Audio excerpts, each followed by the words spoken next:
Hello everyone, Tactical Lich here, and welcome back to another Total Warhammer multiplayer stream. This time we should be on Conquest tournament here. Actually, let me just check if the audio is going fine. Give me a second there. Multiplayer stream this time. Yep. Looks like we have our audio on. So yeah, today we have a little bit of a Conquest tournament. Once again, thanks to the invitation from RTK Clan's organizing committee for this new player conquest mode tournament. Yeah, we are indeed casting for this new player conquest mode tournament, which is basically a weekly event by the RTK clan. There's also the more advanced player tournament hosted by, once again, RTK clan, but streamed by Tequila Sunset, which is happening right now. I think he's streaming as well on his channel. So yeah, depending on what you want to check, you have two choices to go for right now, or you can have both streams up and give us both a little bit of more of a concurrent viewer count, you know. Yeah, but anyways, without further ado, let's move on to the first replay. Actually, let me just quickly do let me just quickly send a message on Discord and tell everyone to stream. Yeah, and let everyone know we are starting the stream. Anyways, first battle here from Johnny Cash versus Kita or Big Katru. Let's just jump right in then. It is indeed two very strong factions here. Grand Cafe versus Kislev. I do wonder how Kislev can crack the box against the Grand Cafe army, and how will Grand Cafe deal with the Kislev glorious charges or just spam of archer line. And yeah, let's see what happens. Hope everyone is having a great weekend right now. My weekend personally, it kind of sucks. Like, I made some really good food, but I was out for some movie today, but for some reason, somebody's just keep crunching popcorn in the freaking cinema, and it just kind of ruined the mood of the movie. Anyways, let's stop digressing. Let's just go into slow-mo and start going through army builds. For the army builds here, Grand Cathay going with a front line of Jade Warriors, a second line of Peasant Archers. There are also some Peasant Long Spears on the flanks, providing some anti-large presence and also just guarding on the sides of the formation. Two firing rockets, probably expecting a lot of infantry from Kislev, and will be ready to obliterate those infantry formations. There's also the Green Guardian. Haven't seen this regiment of renowned Terracotta Sentinel for a while, having the ability to reflect missiles. Yeah, redirecting aura. If the units that are standing too close to him and start shooting, their missiles will be reflecting back to themselves, so very good for disrupting the Kislev missile spam on the other side. For the mobility, actually for the rest of the Grand Cathay army, their characters, Astromancer providing some Uranon's Thunderbolt bombardment and also harmonic convergence to boost melee stats. Moon Flare for a little bit of the AoE damage on that Moon Bird.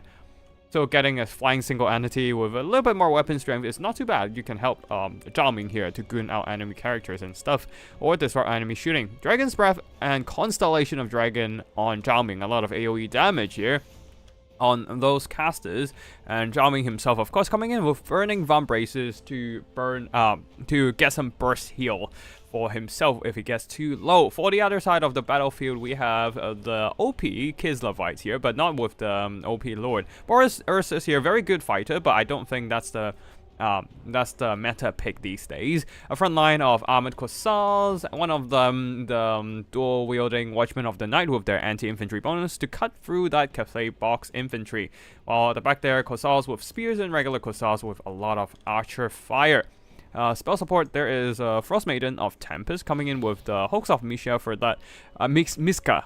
Hawks of Miska using that discourage effect to rout off enemy front line even faster. On the flanks, we have even more archer line. That is going to be some horse archers to pepper enemy with skirmishing firepower. We'll do a bit of fast forward here, as the firing rocket is just raining fire, very literally, upon the ranks of the armored Corsairs, doing some pretty nice damage. But the problem is that there's nothing guarding the backline here, and now these firing rockets, some expensive artillery investment, are exposed to the skirmishing charges skirmishing cavalry charges right into their rear and getting disrupted, and he may even get slaughtered in this melee combat. Multiple artillery models are already knocked out. Cavalry artillery is actually more vulnerable to melee attacks because their models actually tries to attack enemies and will get targeted by enemy. Will get more easily targeted by enemy melee combatants, unlike regular static artillery. Either ways, the Green Guardian is in on the front line.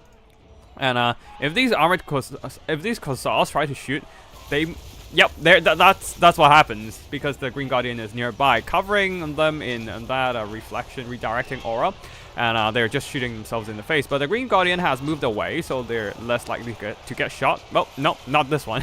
This one just this might be a bit awkward, because the shots are flying too fast because they have pistol shots. So they actually manage to land shots on the peasant archers before the shots returning, right? Oh, yeah. They land shots on the peasant archers before the reflection starts working and shoot themselves back. So, yeah, unfortunate for the peasant archers, standing a little too close and the bullets flying a little bit too fast for the redirection aura to be effective. Anyways, the firing rockets are knocked out already, so it is pretty much just the Green Guardian and Zhao Ming, the two, actually 3 single entities, and also the Astromancer here, trying to carry the day. They are trying to disrupt the shooting, but outside of Zhao Ming, the other 2 single entities are taking quite a bit of damage. Boris Ursus, definitely a solid melee combatant with anti-large armor piercing, hacking away at the big green mean sentinel. And while the horse archers are having free reign upon the Grand Cathay backline, peasant archers are no match against the enemy mobility. They can probably hold for a bit, but then after that they're just going to get ran off. So it is pretty much down to the single entity block fight. We might have to fast forward here a bit, I guess. These Cossacks are trying to shoot, but they're also just shooting themselves back, as the Green Guardian are standing right next to them, making their shots being redirected back in their face. Yeah, everyone is just getting shot by themselves, and because like these reflection shots are happening at a very close range, they don't have as much of an accuracy issue. These are basically shotgun blasts on themselves, right? And yeah, they're absolutely getting blasted by themselves. And Grand Cathay definitely doing some nice disruption with the Green Guardian here, but seems like Zhao Ming is in a bit of a pickle. He was being surrounded by 2 very nice anti-large single entities, the Frostworm and Boris himself, Boris Ursus here. Yeah, beating down Zhao Ming with their anti-large armor-piercing attacks. Zhao Ming already activated his burst heal of Burning Vibrations, so no more burst heal for him.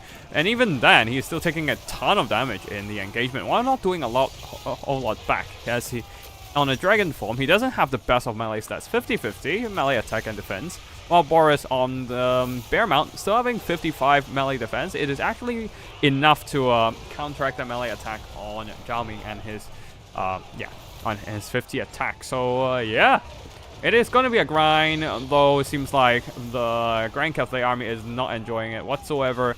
The Moonbird and the Astromancer on top are being surrounded by Armored Cossacks and Boris, plus the Frostworm coming in. Yeah, things are not doing... Okay, never mind. There's also Zhao Ming himself in there, trying to bail out the Astromancer, but the Astromancer is not, by no means, melee character, even after he was mounted on a Moonbird. So that is going to be GG. That is going to be victory for Kislev, as they manage to grind out the Grand Cathay army with a ton of missiles. Even with the redirecting aura, it is still not quite enough to shut down those Kislevite shooting, partly because these horse archers have free reign upon that Grand Cathay backline, running through the enemy artillery and missiles. This is why you want at least some peasant horses or even jade lances, just to counteract enemy, like using their mass and speed to intercept enemy mobility, like horse archers, dervishes, or winged lances even, and Griffin Legion, that sort of stuff, from from catching your artillery and missiles off guard. And yeah, despite some decent damage on with Zhao Ming and the Astromancer, unfortunately those Cossacks just took a little bit too much. Yeah, they just took a little bit too much HP off of the Green Guardian and a bunch of other stuff. And yeah, that is the first battle. I don't think we have any other replay, so I'm just kind of waiting here.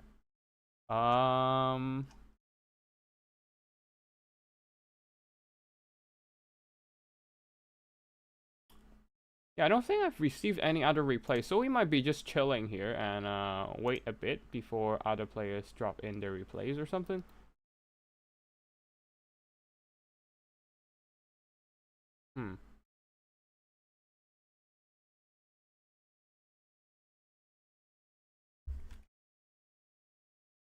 Hold on. Actually, maybe I should send a message and ask the players to maybe save their replays and send it in. We have quite a few games completed right now, but I only received one replay so far, so perhaps I should make a bit of an announcement. Give me a second.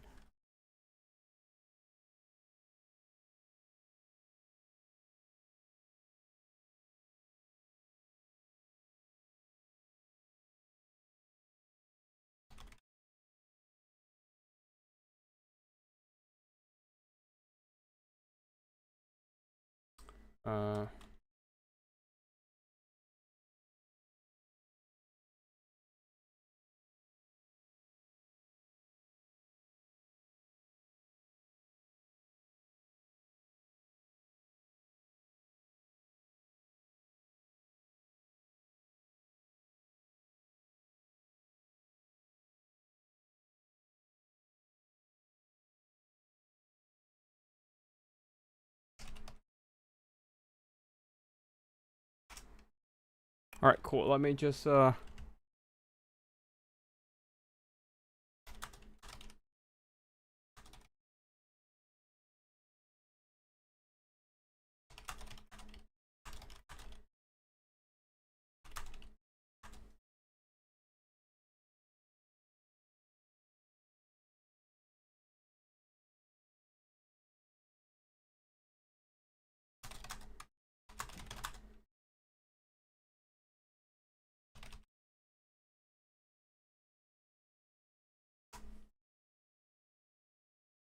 Alright, cool. Let's see if we are getting any more replays from the players here. I think the players are still busy playing, duking out in round 2, so we are kind of waiting for the replays to come in. We might do some random quick battles on the rank ladder, or actually we can probably talk about the upcoming patch 5.3. We have quite a bit of quite some exciting changes coming in.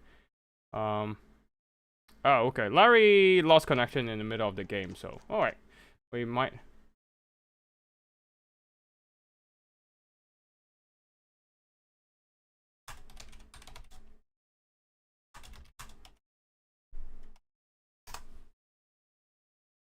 So, basically, we seem to have some big changes coming in for patch 5.3. I assume there's gonna be a lot of balance changes to just army ability, stat lines, and that sort of stuff. Especially, what I'm looking forward to is perhaps maybe some buffs to the Chaos Dwarf faction. I don't know whether they are gonna do anything about it. It's not mentioned anywhere on the patch notes, which I am quite disappointed. After all, Chaos Dwarf is still in a really rough spot right now. Let's just open the roster. Like, I'm just looking at the Hobgoblin Wolf Raiders, and then I'm looking at the High Elves, Illyrian Reavers, and Illyrian Reaver Archers. Hobgoblin Wolf Raiders with spears have way worse stats. I mean, not way worse, but definitely worse stats in terms of less HP, less leadership, way less leadership, less melee attack, and a little bit more armor, but that's not really that much. And they don't have access to martial prowess, and they only come at 25 less gold as the Illyrian Reavers, and I feel like that is way too overpriced for a mobility like the Hobgoblin Wolf Raiders. And then if we look at the freaking Hobgoblin Wolf Raider Archers, which cost the same as Illyrian Reaver Archers, and if we compare their stats, you can see how absolutely horrendous. Yeah, comparatively how absolutely horrendous those Hobgoblin Wolf Raider archers are, with way less leadership, way less melee attack, less melee defense, weapon strength, charge bonus, basically worse stats lines overall. In most, if not, in most of those stats we're looking at. And yet they cost the same as Illyrian Reaver archers. And don't forget that Illyrian Reaver archers have martial prowess that further boosts their melee attack and defense. So the Hobgoblin Wolf Raider with bows would be way worse than Illyrian Reavers in combat. They can't even directly challenge the Illyrian Reaver archers to melee combat. Like, the only good thing going for them is flaming attacks, which can reduce enemy healing, but that's about it. So yeah, like honestly, I really am looking forward to some buffs to the Chaos Dwarves in the next patch, but I don't know if this is gonna happen because it has not been mentioned. It has not been mentioned in the update patch devlog. Yeah, devlog. I am hoping. I do like to see a little bit more collision attacks for other monsters. So yeah, perhaps Kadai Destroyer might actually become more of a solid unit, and kind of acting like the Dreadsaurian, maybe, perhaps, probably not, because they don't have the kind of regrowth healing like the Dreadsaurian. So yeah, they don't really have the same kind of access to healing, which is unfortunate. But yeah, we shall see what happens. Other than that, we do have Grave Gods with Halberds coming in. So yeah, maybe perhaps the Vampire Counts can once again bring up a Death Star army. Like just set up a bunch of Grave Gods in the front line, the regular ones, to cut for enemy chaff, and then set up a couple Grave God Halberds at the back there to deal with enemy mobility and that sort of stuff. And then plop a Mortis Engine in the middle, and you have a healing blob. Oh, and an Unholy Lowstone Corpse Guard.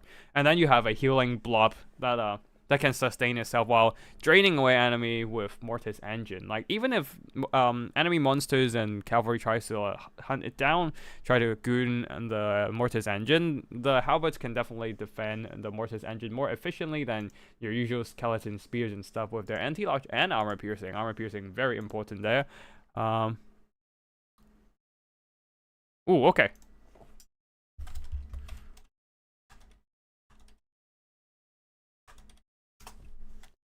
Okay, cool. We have a second replay coming in, this time from Larry2903. We are gonna go and cast the replay now.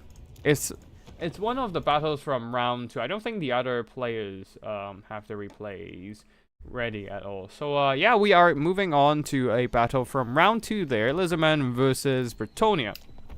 So, ooh, Lizardman, are they gonna go with... No, Larry this time, unlike the last couple times I cast new player tournament, we featured a lot of Dreadsaurian healing blob. I mean, we're still probably gonna see some healing blob here, but at least we are we don't see a Dreadsaurian, but we do see a Feral Stegodon. Maybe perhaps they can smash some Bretonian peasants pretty well. We shall see here. For the Lizardman army build here, Sword Spears in the front, and a couple of 3 units of Skin Cords with javelins, and then more Spears Sauruses at the back there defending this little rather narrow formation. And then a couple more Feral Cult ones there, guarding the back line with a Bastillodon and Bastillodon Rev Crystal and Solar Engine. Feral Stegodon there, and this guy's Reproductile Riders, and on the ground Lord Mazdamundi coming in with no bound spell, just Apotheosis and Net of Emmentalk. I do wonder what, because there's not a lot of missile units here for the Net of Emmentalk to synergize with. Normally you want to Net of Emmentalk something and start blasting it with shots, but there's not a lot of shots over here. And on this side, maybe perhaps the Net of Emmentalk is more to lock down enemy cavalry, mostly, especially Grail cavalry. But I'm not quite sure the kind of synergy here, but if you lock down the enemy mobility, you want something that can jump and tear them apart. Reproductile Riders are better against infantry with their anti-infantry bonus, so ideally you would want something like Cohen Spear Riders or like Colossal Hunters, the regiment of renowned Reproductile Riders, to jump on a netted unit. What we shall see here, Saurus Spears should have no problem cutting down peasant mobs at all, and the Solar Engine is doing some pretty nice laser beam shots. But yeah, oh, there's also some Kroxigor in the front line. For the Bretonnian army, a front line of peasant mobs, second line of spearmen and arms, dotted all along the second line, and then a third line of peasant archers and Grail Knights, one of them, and one Knight of the Realm guarding a triple silver chevron field trebuchet. I wouldn't advise players to upgrade their artillery, because it doesn't. Generally people just don't upgrade units because it doesn't create as much of a return of investment compared to just spending the money on a new unit. Even for an additional chaff unit, it might have worked better. But anyways, looks like the Sauruses are trying to grind through the spears, but the spears are holding. The Fey Enchantress is in the front line. They're draining away the health of all these Sauruses, while the Knights of the Realm are staying at the hanging back. They're trying to guard the missile units. Reproductile Riders diving in, trying to disrupt the shooting, but oh, the Knights of the Realm are not going to intercept the Reproductile Riders, and instead trying to reinforce the front line. This might be a bit of a mistake. Something needs to be done with the Reproductile Riders before all the missiles are getting knocked out by those flying cavalry.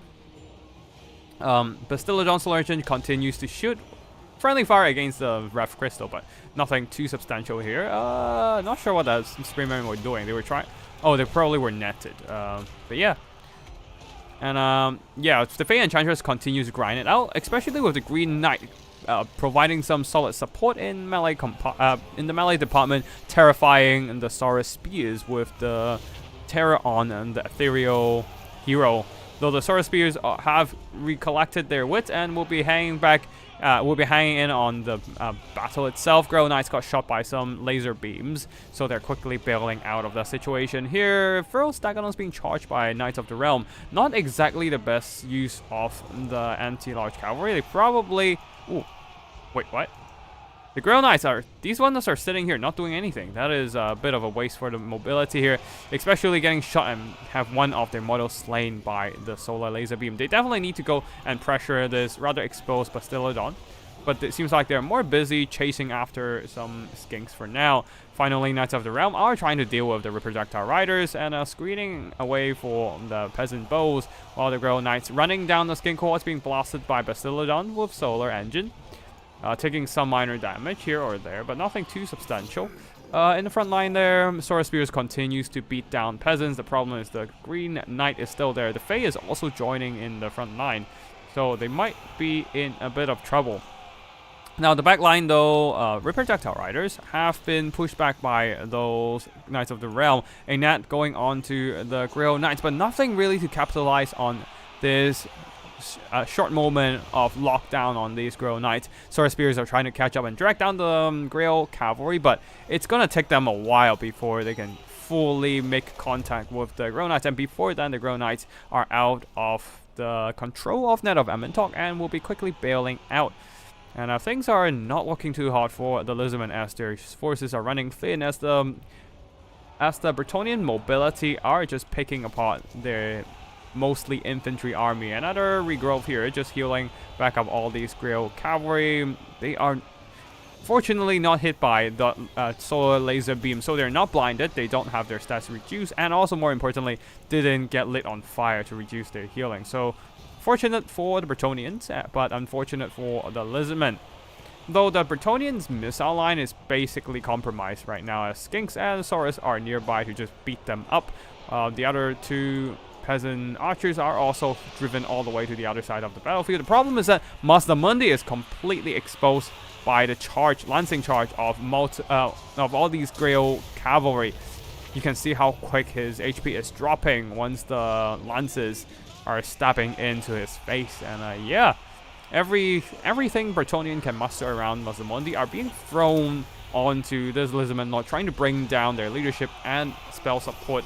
The Rev Crystal is coming in trying to help, but is it gonna be enough? It might not be, but oh no, the Grail Knights are trying to pull out of this surround. That might have been a mistake and allows Mazdamundi to live and fight a little longer, though I do think that the Bretonnians do have a pretty strong lead in terms of not only balance of power, but also just actual army forces remaining on the field, as the 2 Grail Knights are still rather healthy. 42 models on this one, and absolutely punishing the Skink Cohort. These guys are still very healthy as well, also 42 unit models, and free to just go and surround and beat down Lord Mazdamundi.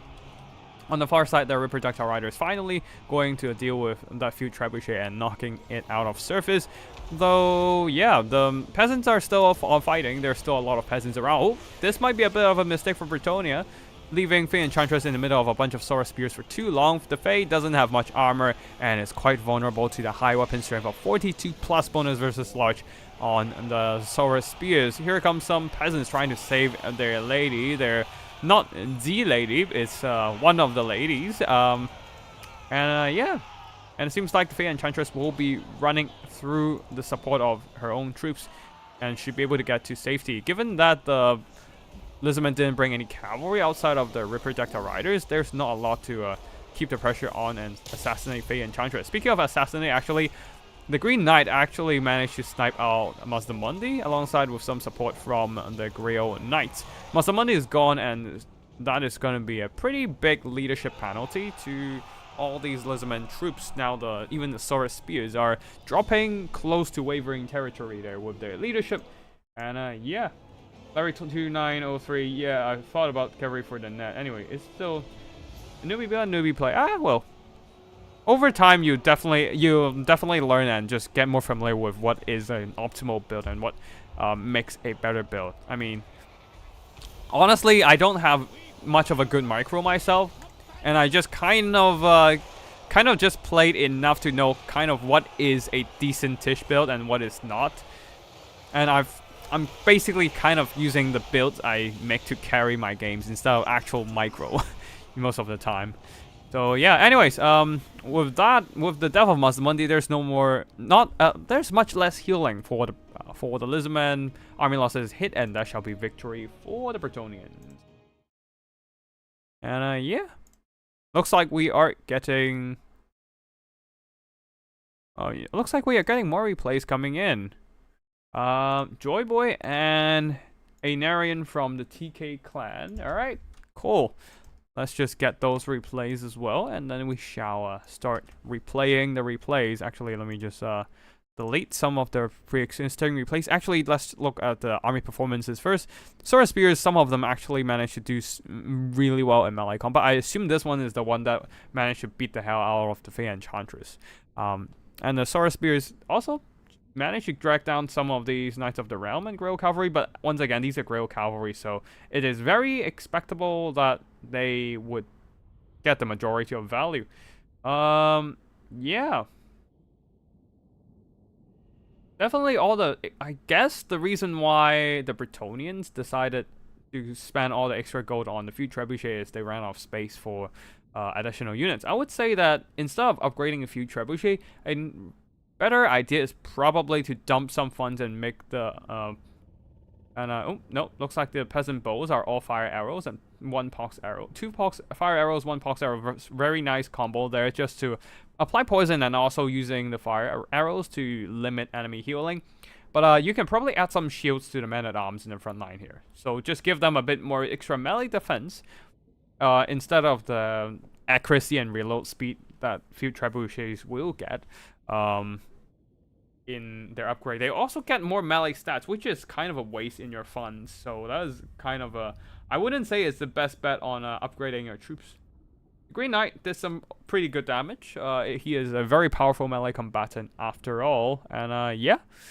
While on the other side, the Lizardman, the first Dagadon actually didn't do much here, unfortunately. He was, I think, one of the things he did was just chasing off routed units all the way to the other side of the map, which wasted a lot of time just chasing after stuff. You need something to kill Grail Cavalry, and I would say even you probably don't want to throw Dagadons for this role for their anti-infantry specialty. Actually, let's just drop back in and fast forward this and see. Oh shit! Mistakes were made. Mistakes were made. Let me just quickly jump back in and see what happened to the Dagadon. I didn't really pay attention to it throughout the battle.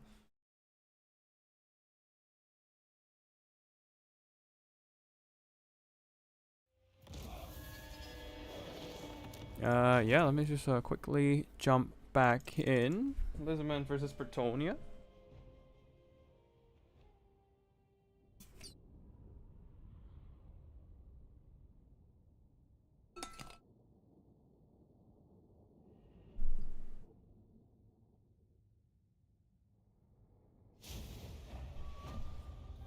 Alright.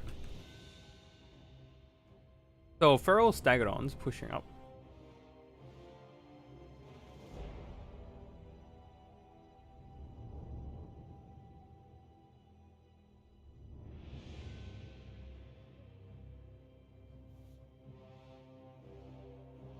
Yeah, just mostly just terrorizing Bretonian peasants. If anything, the armor piercing of the Feral Stegodon would be more useful in dealing with the Grail Knights, helping out against the Grail Knights, than trying to chase down these infantry stuff. Because these are all like non-armor piercing firepower, so it doesn't really matter unless they're shooting at healing units. And their fire damage might be useful against cutting off those healing, but yeah. I mean, even then. Some of them managed to pull back. Even with the Stegodon pushing through, some of the shots were still able to get through, and yeah, Peasant Bow's still able to fire, cut down some healing here and there. And the Feral Stegodon just keeps hanging on the fringes, trying to push enemy missiles, but actually, the more important targets are the Grail Cavalry,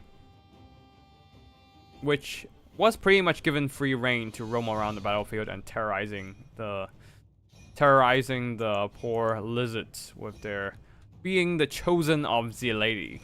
Now the Stegodon is back and plowing for infantry. Did a lot of kills, just unfortunately not a lot of damage because most of them are just peasants. Alright, so let's move on to the next replays.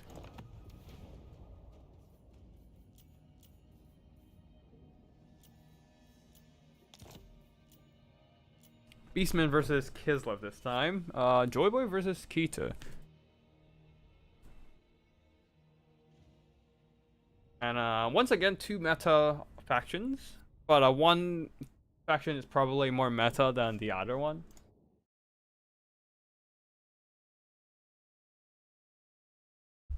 Alright, so army build here. For the Beastman army, a front line of Ungor Spears and Pesticles mixed in. And then at the back there, Ungor Raiders, plus a bunch of Sentinels guarding the back line. Minotaurs with great weapons, plus Malagor. Oh, these are not great weapon Minotaurs. These are Butchers of Kalgungard. Very elite, self-regenerating, and Silver Shield Minotaurs. With also terror too. Like, there's a lot going for this one single unit. Being Regiment of Renown, they have extra leadership and stats, and then self-regeneration, and then Silver Shields. Just a very strong unit overall, indeed. Oh, in the skies, we have Malagor the Dark Omen there, providing those Fuck Off Doom casts to drain away enemy health, and while we also have some Zandigals, the Zandigals of Tinge, and yeah, more regular Zandigals. I think you can only bring 2 Zandigals in this Conquest Mode 20, so yeah, that's why we only see 2 of those bad boys.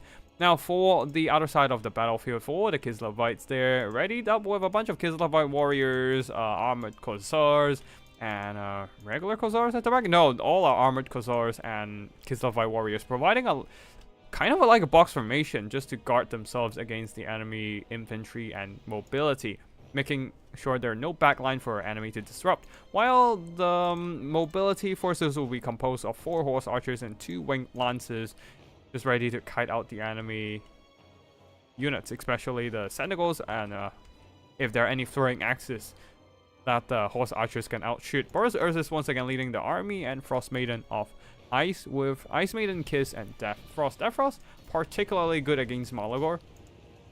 Just a nice enough dark damage spell to well, directly damage the single entity targets and drain away their health.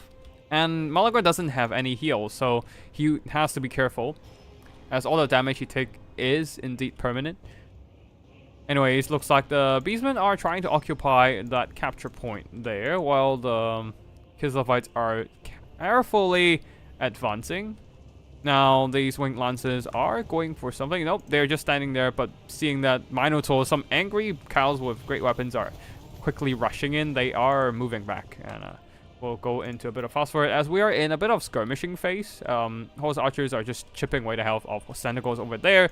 A little bit of Ice Maiden Kiss chipping away the health of Pestigore, and ooh, looks like we have some nice skirmishing work with the horse archers against the Minotaurs, who don't have the most armor. Now, the Winged Lancers tried a charge against the Pestigores, but that exposed them to a counter charge from the Senegals and Minotaurs, and they're immediately trapped, pinned in by 2 units. And then, because there's also the Pestigores over on this side, they cannot directly retreat through in this direction, and they're stuck and absolutely slaughtered in melee combat, which is not a great start for Kislev.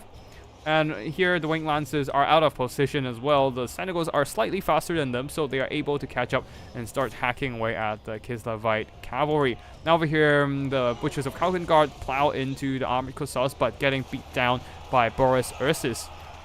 But the Kislevite front line is not doing too hot. The Winged Lancers, one of them is already almost gone. The other one is also taking a lot of damage while not doing much back in return. Senegals over here are able to now immediately pressure these horse archers. They're taking some damage, but I think they can still try to just keep pressuring, making sure the horse archers are honest and not doing anything suspicious. Anyways, the front line wise, Beastmen are making some progress. They're whittling down some of these armored Cossacks with the Pestigores and Angor Horde, though the Minotaurs are a bit too deep in the enemy surround.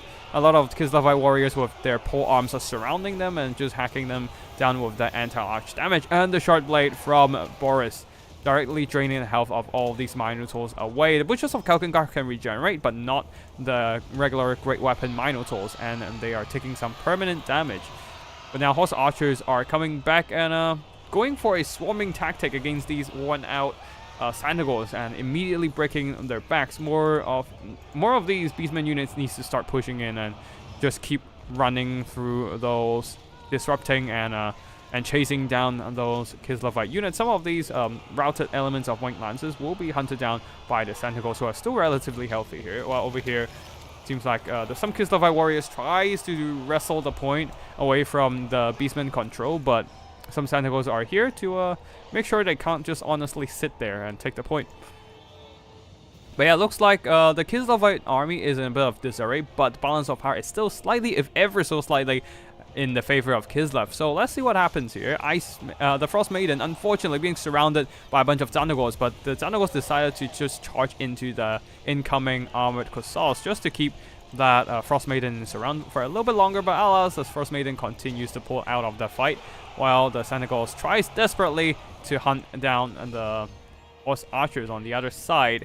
Flock of Dooms have been dumped into the fray here, just trying to whittle down the health of all these Kislevite forces, but the Beastmen are running low on infantry. There are still some Butchers of Kalkengard ready to just heal back up, as they're still regenerating, just sitting back, taking a break before going for round 2. But looks like, in terms of just army remaining on the field, Kislev might actually have the advantage here, as they still have a lot of infantry remaining that can provide a very strong anchor to grind down those Beastmen forces. But Beastmen does have that mobility advantage, keeping those horse archers pressured by those Senegals, and comes in with a steel chair with all these monstrous units, the Minotaurs with great weapons, Butchers of Kalkengard, and these Angor Raiders, who have been sitting back the whole time, just peppering those Cossacks with armor, with arrows, doing some nice damage overall. And Flock of Dooms constantly being spammed by Malagor, getting some solid damage over the course of battle. Though, in terms of just sheer grinding potential, Kislev will still win. But for now, the balance of power is slowly ebbing into the mid-ground. Seems like things are quite even, if not ever so slightly, in favor of Beastmen. Though the horse archers might, if they are able to get some good engagements, they might be able to be the mobility of Kislev to win the day. We shall see here. The Kislevite infantry continues to push on. Horse archers charging into those Angor Raiders, just trying to hunt them down. But Zanagors are coming in. They will be slightly intercepted by the Kislevite warriors, but looks like the Zanagors managed to get some collision damage onto the Kislevite warriors and just break their backs. And now looks like things are quite desperate for the Kislevites, as the horse archers take substantial damage from the charge of the Zanagors, and they are running out of horses as well. Just a bunch of horse archers tattered as well. Tattered horse archers trying to run away from enemy melee units, and their infantry is also slowly but surely being grinded down. The Ungor Raiders definitely doing some nice work right now, just standing at the back there, peppering anything hostile with their arrow fire. Now, Boros Ursus is going to be a tough nut to crack, but right now the Beastmen do have a very tight control on the Conquest point. And Boros himself cannot take it over if there are any Beastmen units nearby, so we'll just do some fast forward here.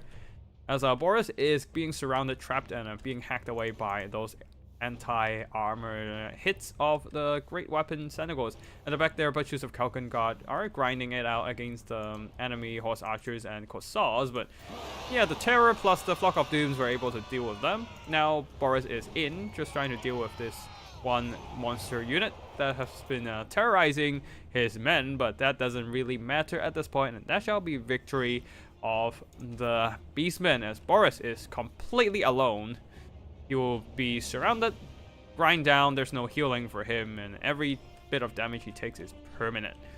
So yeah, GG to both players, and that shall be victory to the Beastmen. Actually, Beastmen managed to clutch this one out.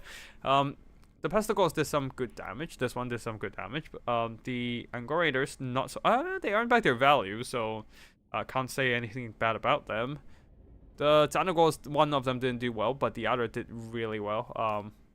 Just hacking down those armored troops like the Winged Lances, Armored Corsairs, and maybe perhaps a little bit of hit points from Boros as well. Butchers of Kalkin got a solid anchor with their terror causing trait, plus their solid their HP and regeneration, getting some solid value. And yeah, Great Weapon Sentinels in the end also getting some good value. Just having that anti-armor against Kislev is pretty nice, honestly. The Great Weapon Minos not so much, being surrounded early and taking a little bit too much damage in the first stages of the battle. Like, the Butchers of Kalkengard also take a lot of damage, but they have regeneration to come back from that, so while Great Weapons Minos don't really have that. So yeah, unfortunately these Minos didn't really do well. Boros did some good damage, but Kislevite Warriors did okay. Same goes for some of these Armored Corsairs. Some of them didn't do well, but some of them did. So just the armor infantry is something that Ungors can't really deal with. Pesticles have a slightly better time cutting through them, but even so, their pistols and their melee stats are pretty decent, honestly. And Horse Archers did alright. Nothing too crazy. They earned back their value, but not like game-changing either. I feel like there's a bit of mismicro on the Winged Lances. Just pushing them so far out, exposing them to a surround and counter charge from enemy units. Kind of doomed one of them in the early game, and the other also just not receiving any support and picked off by the enemy. We have some more replays coming in. I'll just download them actually.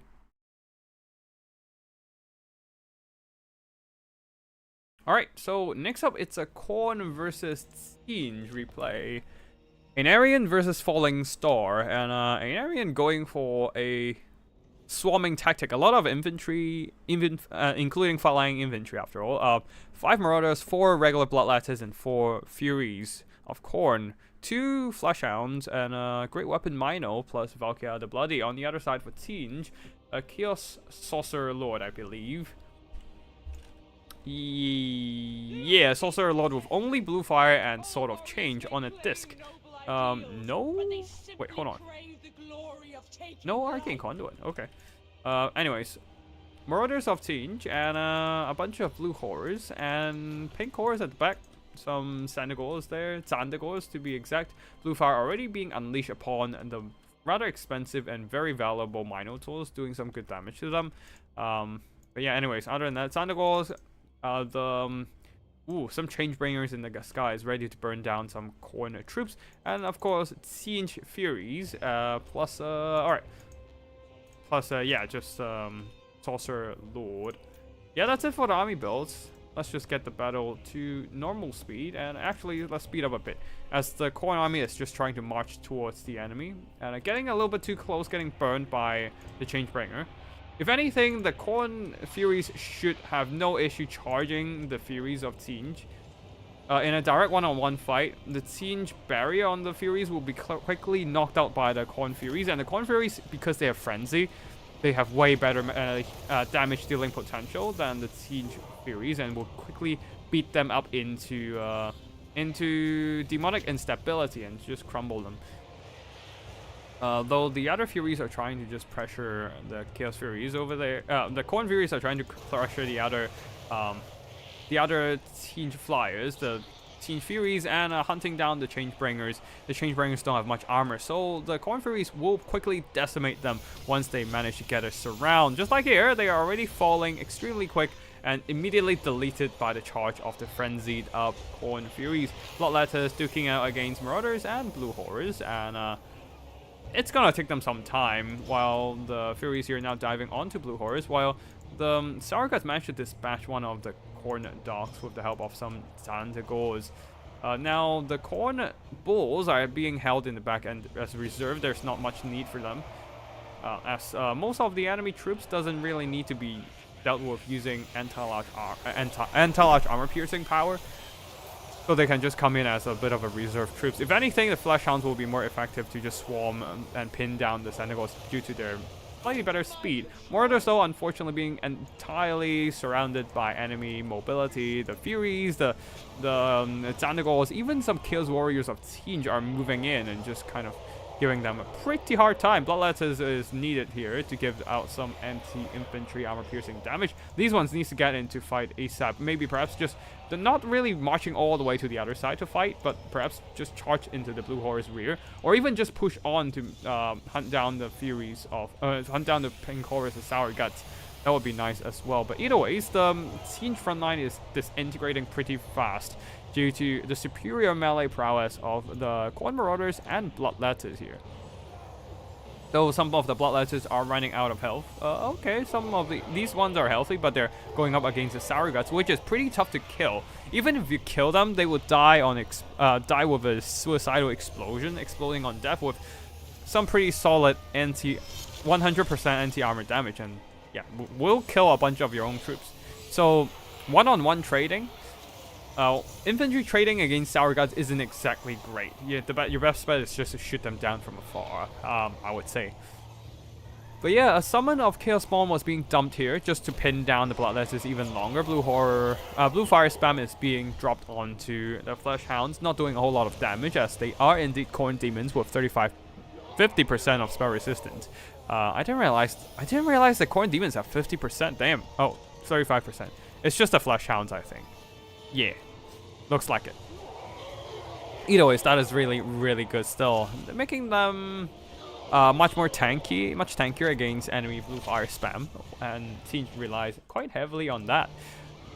But yeah, looks like the Minotaurs of Khorne are moving in, trying to chop down the Kill Spawn. You can basically ignore these Kill Spawn. They only have a few more seconds to exist. If anything, just charge them into the Sour Guts and try and slaughter them, because otherwise you're just going to get shot. Anyways, other than that, Marauders of Khorne are moving in, duking it out against Horrors and Chaos Warriors with Halberds.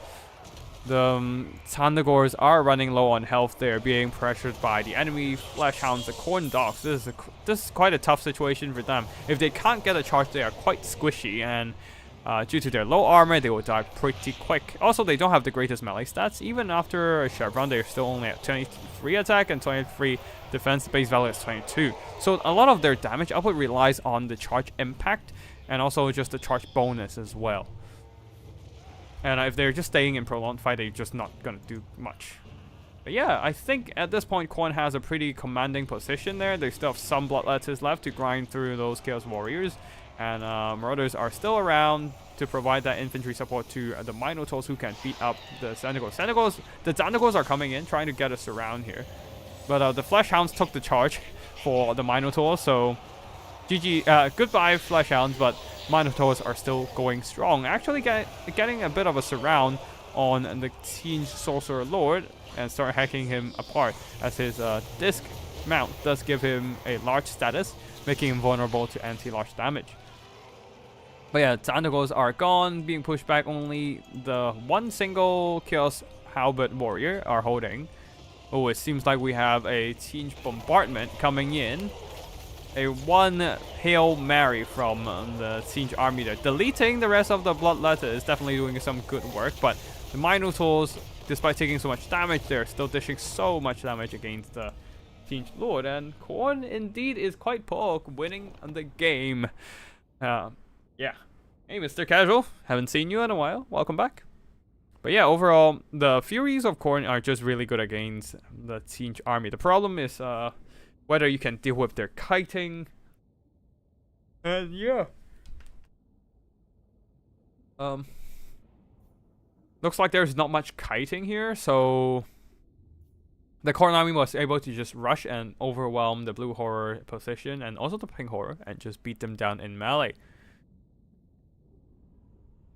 Minotaurs of Khorne getting some pretty decent value as well. Khorne dogs not so much. One of them being thrown into the Sour Guts, which is not exactly the best target. Like Sour Guts, they are pink horrors with Regiment of Renown stat buffs. So they're actually pretty solid in melee against any low to mid tier mobility that get thrown into them, trying to hunt them down. But they can just stand there and hold their ground. And also, if they die, they explode and kill your own unit. So, Fleshhound is definitely not gonna do well against Sour Guts, even in melee. Xanago's not doing too hot, and yeah, Changebringers got absolutely deleted by those Furies, so not much to say about them either. I feel like the Blue Fire Kite against Khorne is not necessarily a good idea due to so much spell resistance on them. Hey Leech, getting back into Warhammer in preparations for DLC. Ooh, just in time actually. Yeah, we are getting DLC in later this year. I can't really, I don't really know when exactly the DLC is gonna drop. Probably gonna be right before CA goes on to Christmas holidays. That's what I would suspect. But we shall see. Yeah, it's supposed to be later this year, so I assume it's gonna be within this year. But given how CA really is taking their time with any new content, including patch 5.3, because well, they said it's gonna be out later this October, but God knows when later this October is, because we are in our last 5 days of October, and soon after that it's gonna like Halloween is like next Thursday. So yeah, it looks like we are gonna get the DLC in literally probably in the last few days of October at this rate. Well, actually we are already in the last few days of October, so yeah. No Norsca DLC this year. I'm gonna be an old man before my monkey boys get proper love. Will they ever get proper love? That is the real question. Cause if anything, Norsca has not received any love from CA. The only notable change they receive lately, like other than balance changes, is their Frost Room got their name stripped away from them and got renamed as Chaos Frost Dragon. That's the only like major change for these guys. Which is quite sad when you think about it. But yeah. Either ways, let's just get our replays, keep them coming in, and yeah, hold on a second. We have a Lizardman versus Lizardman Civil War. Okay. Let's see.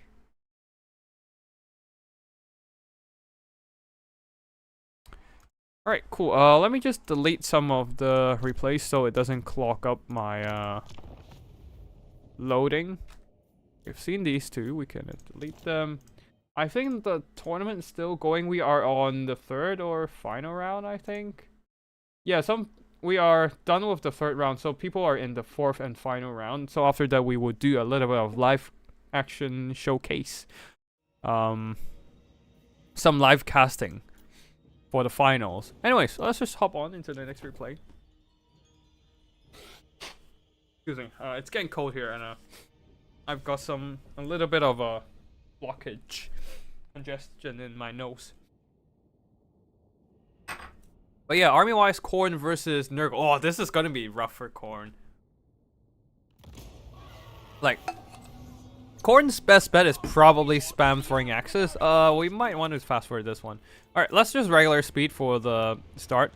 Murders of Khorne in front line, and then second line of Forsaken and Bloodletters. A lot of melee powers, plus Albert Warriors and Minotaurs of Khorne. Great weapons in Disguised Furies and Valkyria the Bloody. On the other side for Nurgle, a bunch of Regiment of Renown actually. Frolickers Bubonic, the Noxbringer Regiment of Renown, Soul Grinder. Actually, you're probably better off using the regular Soul Grinder because the Plague Mortar is good enough against infantry. And yeah, the Noxbringer has questionable accuracy.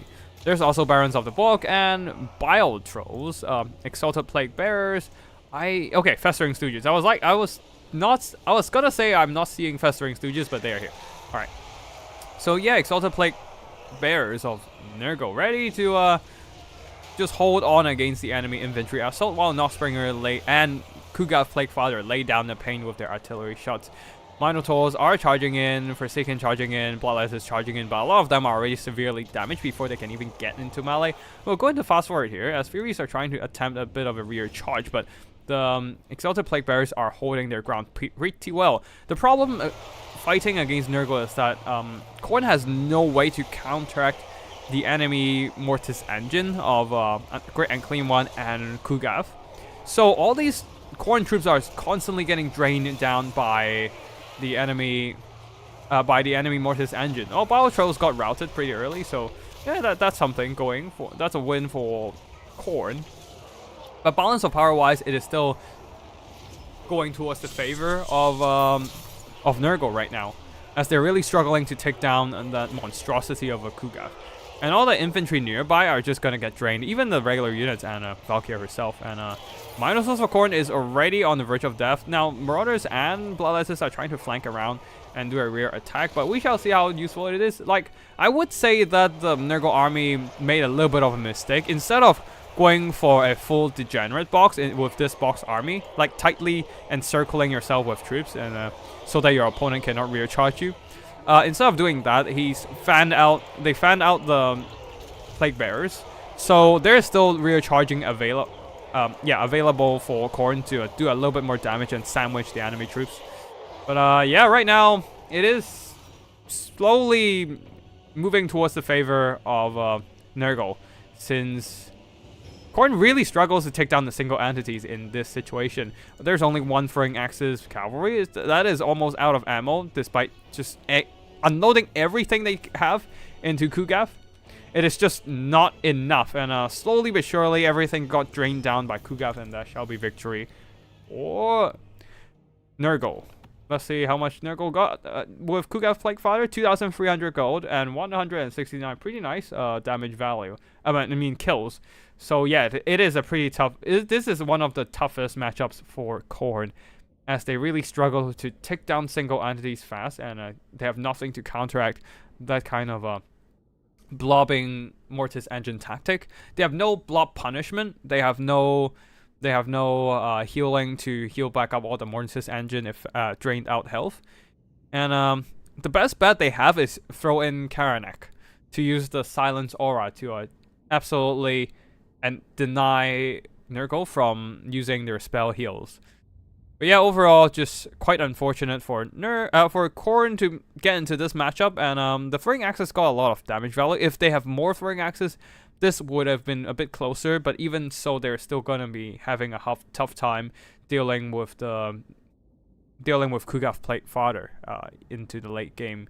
The Furies did okay. One of them did okay, but the infantry not so much. They charge in, they got drained down, they die.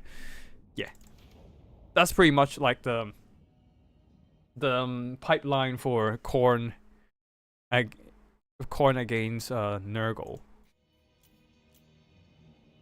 Dawi versus Tinged. We are seeing double Dragon Slayer and Demon Slayer.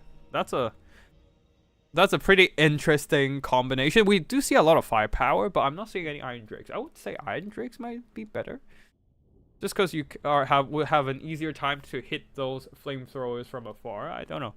Maybe the flamers are for maybe for the Iron Drakes are for something else, for like burning that infantry or burning our Furies, that sort of stuff. I'm not sure.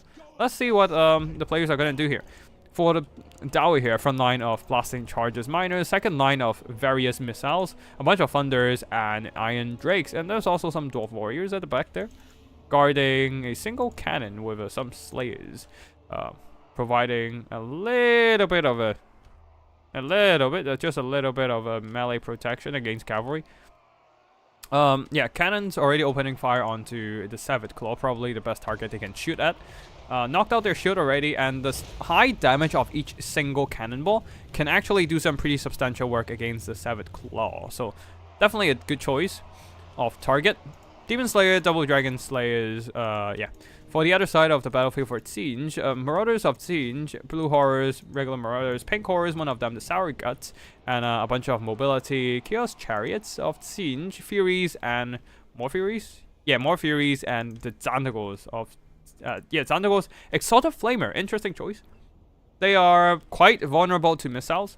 So if the cannon starts switching target and shoot at the Exalted Flamer, unless the Flamer specifically jukes around to dodge cannonballs, they will just probably get taken care of pretty quick. But if they can get a shot and with their Vortex missile effect, what's the meta faction right now? Kislev, Grand Cafe, maybe Dwarves.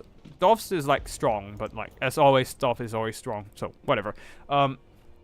Tomb Kings is actually pretty good now, as their Sphinxes are quite strong both into infantry and large targets, especially the Sphinx of Uskav and Necrosphinx. Anyways, the Exalted Flamer is shooting in, and the Vortex effect is doing some damage against the Thunders, but the Thunders were shifting their formation, so unfortunate for the Exalted Flamer, it's not actually doing the most damage. Definitely should be shooting into this block for maximum damage, because the shots are landing into the wrong places and actually not doing much damage to any nearby troops. Zandagos are charging in to some out of a position Iron Drakes, trying to cut them down, but the Slayers are nearby and absolutely tearing them apart with the help of some crossfire from the Thunders. Furies are diving into try and disrupt the enemy shooting, but I think they're charging the wrong targets here, mostly getting stuck on some Dwarf Warriors. Over here, ooh, the Sorcerer Lord of Siege going in, trying to get some disruption onto enemy artillery, but my god, he is getting obliterated by those anti-large characters, especially the Double Dragon Slayers, right? With their anti-large attacks and armor piercing. The Demon Slayer doesn't have as much armor piercing, but yeah. The horseback, the Chaos Sorcerer Lord on horseback does take a lot of anti-large from those Slayer characters. Exalted Flamers continues to dish out damage, but it's not great against Iron Drakes, who does have flame resistance of 50%. 40%, okay, yeah. The fire radius from the Warp Flame helps, but not exactly game-changing. And Exalted Flamer continues to stay on the edge of the formation to just keep dishing out damage, but one of the Dragon Slayer managed to get his hands on the poor Exalted Flamer over here and start hacking chunks away from his HP. And Severed Claw has been held back for the most time, but finally start pushing up. I don't think the Severed Claw is a good pick into this matchup, since they are specifically an anti-large, anti-elite infantry. But there's no large target specifically for them to hunt down, unless you count Thoric on his toilet seat. But nobody's ever bringing Thoric on toilet seat these days. I don't know why, but I just don't see him much on his toilet seat. Maybe because I just don't play in competitive tournaments anymore. And even if I do, nobody plays dwarves. I don't know. But either way, it looks like Siege is gonna have a hard time, as the Slayers are just cleaning up the Furies and Zandagos. And yeah, everything is just keep pressuring. Like every dwarf asset is just continuously pressuring those Siege missile units. And the Chariot is trying to do work, but nothing too crazy. They're still some distance away from getting back their recovering their cost. And the Exalted Flamer is just gonna get pressured by enemy missiles and infantry. You just have to start running now. Sarguts start shooting, but are shooting the wrong target for sure. Probably want to shoot at Slayers and Miners instead of the flame-resistant Iron Drakes. Oh, the Siege Lord is having a rough time. Just trying to run away from the Dragon Slayer, but a big hit from the Dragon Slayer. He's probably gonna rout soon. Yep, there he goes. And if there's another hit from the Dragon Slayer, he might be dead. But either way, that's just going to be army losses or the Siege player throwing the towel. And yeah, that is it for this battle here. As the Dwarves command a pretty solid position there. As Siege doesn't really have a lot of good answer to like a lot of the Dwarf front line. The best thing you can do is probably try to Flamer stuff to death. But as you can see, Flamer is not exactly reliable. Exalted Flamer, regular Flamer, none of them are reliable enough as a damage output to deal with so many infantry. Sometimes their shots go a little bit wrong. Sometimes the vortexes don't go to the right places and just missing shots. It's kind of awkward using Flamers, honestly. But yeah, either ways, that is gonna be it for this one. And yeah, we shall. Yeah, mostly. Oh, also the Slayer character got some pretty good damage. But yeah. Thunder's got some good work for sure, shooting up Furies and the like. And yeah, that is it for this one battle. The Eindrakes didn't do much, as they do not have a lot of good targets to shoot at for sure. Dowie versus Beast. Lizardman versus the Lizardman. Okay, actually, let me just check Discord. Let me just... Oh, hold on. Got a couple replays.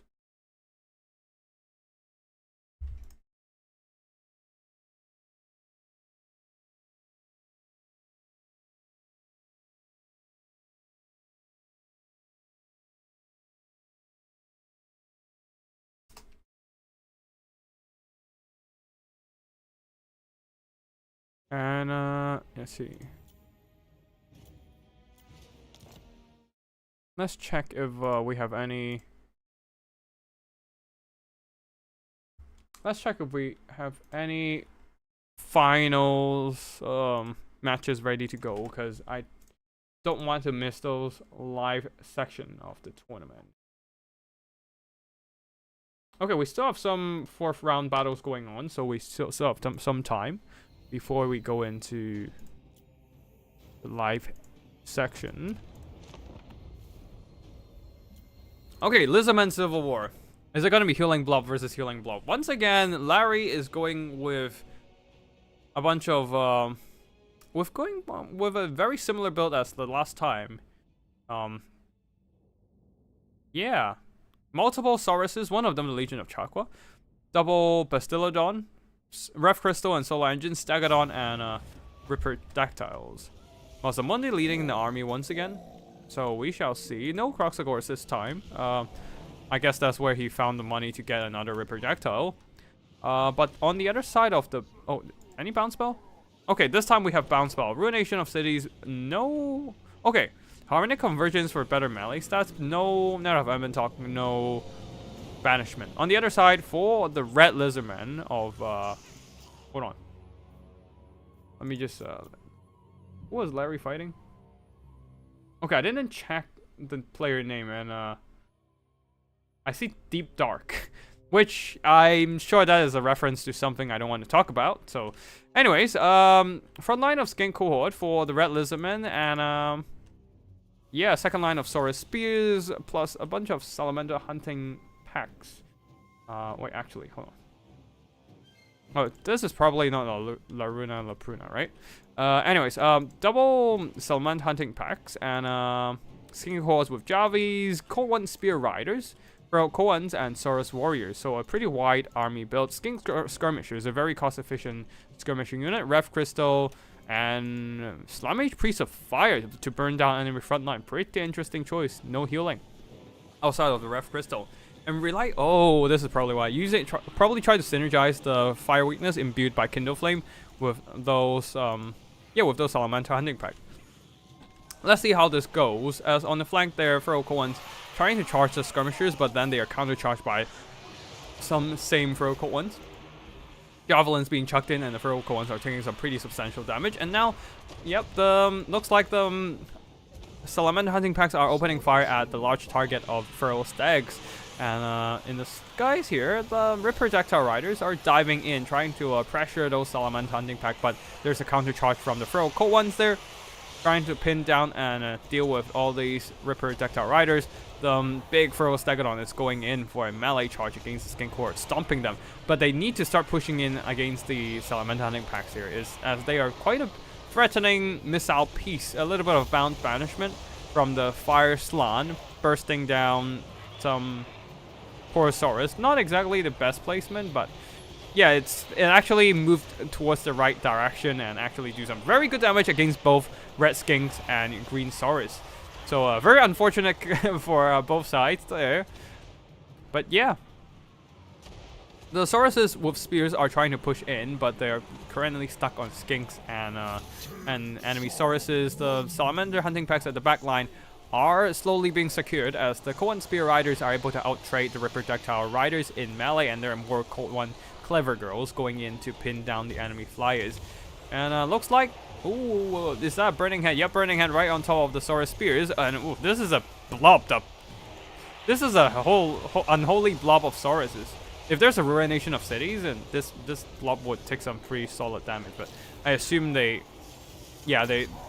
Masamundi already used once, and it's probably still on cooldown. But yeah, looks like the Salamander Hunting Packs are going to be secured and ready to start shooting again. And with their fire damage, they can very reliably limit the heals from Rev Crystal and Apotheosis. The Bastiladon is now shooting and trying to blast some Skink Hordes, but they probably need to shoot at some more blobbed up units, like, for example, these blobbed up Saurus Spears, or even the Cold One Riders, honestly. That would be an expensive enough target to earn some value, or even the Salamander Hunting Pack. Anyways, Legion of Charcoal are trying to push in, and they have slightly better melee stats than regular Saurus Spears to win those fights. But they are taking on a lot of units right now, so it is going to be a tough fight regardless. Other than that, looks like balance of power is slightly in favor of the Red Lizardmen, and I do agree with that. They have more variety of units as well, giving them more tools to handle different engagements, especially these Cold One Spear Riders with their anti-large armor piercing. Very important in taking down monsters, and also pinning them down and hacking them down in melee, other than shooting them with Salamander Hunting Packs. Salamander Hunting Packs trying to do some point-blank fire against the Saurus Spears here, but the Saurus Spears push on and will be starting to drag them down in melee. Something needs to be done about these Saurus to peel them off and whatnot, but right now, the Clever Girls, Ferocal ones, are too busy surrounding the Solar Engine and chill on it. But a very nice Ruination of Cities, I kind of heard that one. And right on top of all these blobbed up Sauruses doing substantial damage. Slightly equalizing the balance of power a bit, but is there a banishment coming in? No, the cast was cancelled. I assume the Fire Slan was too busy doing something else. Either ways, that was a missed opportunity, as it would have done really good damage against the Legion of Chakwa and would be a really good payback against the Ruination of Cities earlier. This stream is sitting in horrible traffic meditation. I don't know about the meditating bit. I feel like this game can be rage-inducing sometimes, especially when bullshit RNG happens. But anyways, Burning Head going through Legion of Chakwa and the Saurus Spears, curving into an interesting direction and also running through some Skinks. Probably did more friendly fire damage there, actually. But yeah, the Bastiladon Solar Engine managed to push back the Skink Skirmishers. Ooh, looks like the blobbed up Sauruses didn't do the red Lizardmen too much good here, as they are slowly running out of health, and the balance of power is back to the middle, if not slightly in favor of the green Lizardmen. Now, finally, the bound banishment from the Fire Slan, and some Salamander Hunting Pack blasting away at the Saurus Spears here, and doing some pretty good damage, actually. The problem is the Bastiladon, the multiple single entities, the 4 single entities on the Green Lizardman side. That is going to be an issue, because there's a Feral Stegodon, 1 and 2 Bastiladons, which are all decent melee power, and on top of that, there's the Rev Crystal Healing, Solar Engine to shoot and debuff your units with the blinded effect, and Masamundi to just hand out heals. This is going to be the question of whether the Salamander Hunting Packs can do enough damage to hunt down these monsters. Well, at least there's still a Rev Crystal Bastiladon here on the Red Lizardman side. Let's speed run this a little bit there, as the Fire Slan is being caught by 2 massive monsters, but the first Stegodon is taking a lot of damage from the charge of the Ferocal ones and the shooting of a bunch of Salamander Hunting Pack. Three lone Ripperodactyl Riders are charging in to just hunt down the remainder of the Salamander Hunting Packs there, and They probably won't win this, but at least they can dish out a little bit more damage before they go down, as they're taking some point-blank shots from the Salamanders. These Salamanders are still shooting as the Sword Spears are desperately trying to pin down the Ferostegodon. Ferostegodon receiving a Rev Crystal heal, but the fire damage from the Salamander Hunting Pack should be able to deny them from half their healing. Sauruses, red Sauruses are still fighting, duking it out against Mazdamundi and the Rev Crystal Bastillodon, while the red Lizardmen are trying to resecure this capture point. Not that they have secured it any time before, but yeah, they are finally having that kind of leisure to move some troops over here just to stand on it and get the point back. But it looks like these Sword Spears are trying to reinforce this fight. Might not be the best idea here, because the single Slam Mage captures really slowly. They're getting there though. They're getting close, but it still is gonna take some time. The Ferostegodon has slammed in to disrupt the capture process, and the capture progress is basically even now. Lord Mazdamundi and the Ferostegodon is trying to go on a 2v1 against the Fire Slan. These Saurus infantry really needs to get here and just finish capturing the point, and just capture the point, man. But yeah, Mazdamundi and the Ferostegodon managed to dish out massive damage against the one Slam Mage Priest of Fire, and yeah, did some pretty solid work here. Rev Crystal trying to save the Slam Mage Priest of Fire with that healing, and it seems like finally the red Lizardmen managed to capture the point, and the Ferostegodon also get dealt with by a combination of Ferocone's armor piercing and some Salamander Hunting Pack shots at an earlier stage. Actually, they're that low in terms of health because of the Salamander Hunting Pack shots. But right now, both sides are just routing alongside each other right now, just because these guys were terror routed and broken because of the nearby Bastillodon approaching. We'll go into a bit of fast forward here as we are in a bit of a drag phase. But yeah, Green Lizardman trying to shut down the Salamander Hunting Packs there, but Salamander Hunting Packs continues to hold on. And looks like the Green Lizardman is trying to recapture this point. And there's not enough Red Saurus to just hold on and interfere with the Green Lizardman. And oh wait, no. It looks like the Red Lizardman just barely enough managed to get some infantry in there with the Bastillodons holding the point. Now, Green Lizardman is still slowly capturing the point, but they're doing so very slowly. But okay, looks like the route of the Skin Core did manage to help the Green Lizardman resecure the point, which is quite unfortunate for the Red Lizardman. They're still firing in with all those Salamander Hunting Packs, trying to just hunt down the enemy monsters.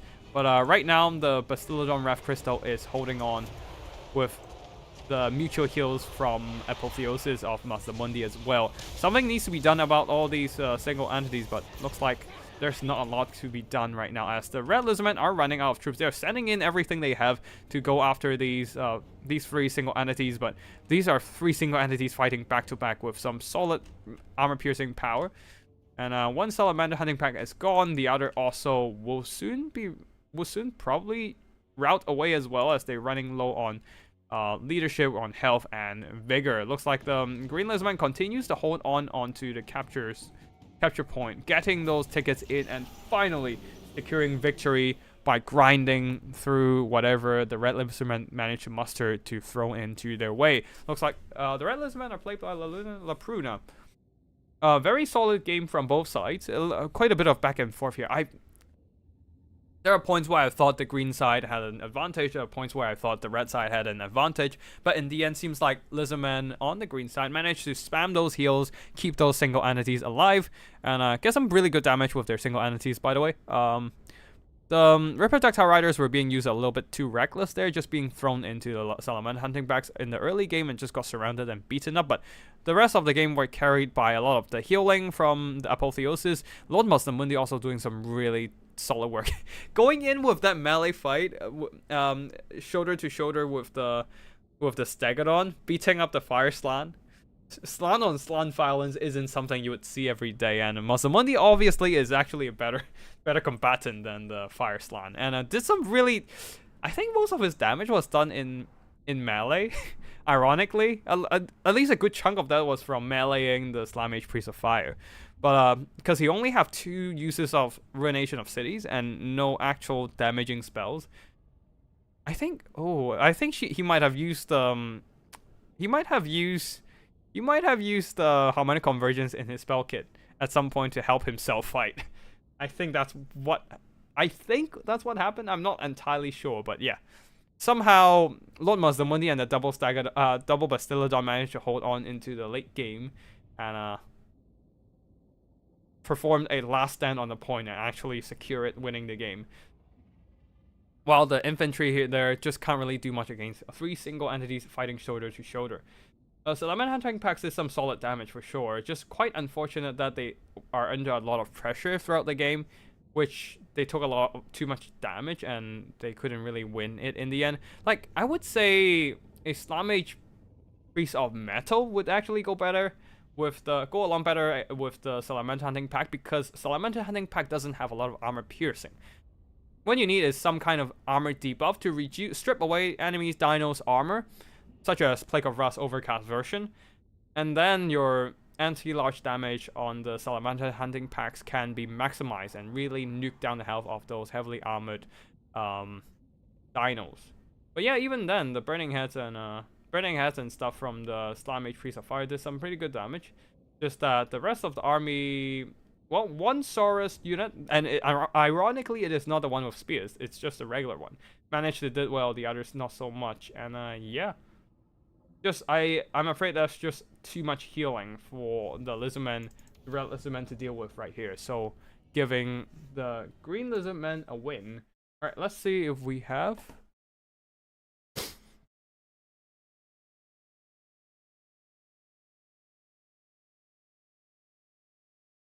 Okay.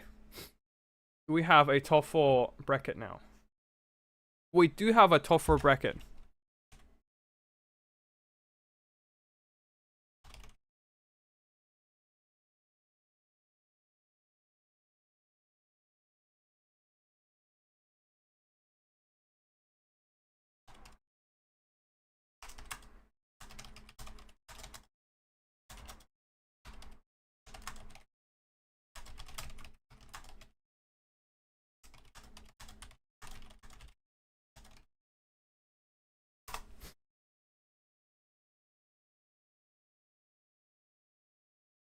All right, so basically we have the final stage. The top 4 players in the new player tournament will be playing an elimination of 2 stages, 2 players against each other, and then they will move on to the finals, where the winners of the first 2 from the first round will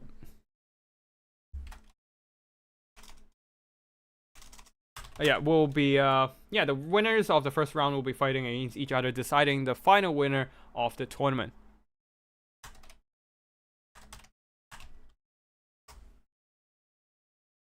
Alright, so we do have the finalists, just that we need we might be able to cast them live if they set up a spectator slot, and then I can jump into their lobby. Let's see.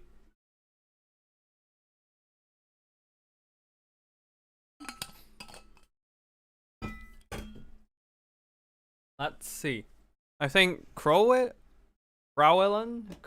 might want to do that against Deep Dark, or that's Korean on the Discord username. I can't really.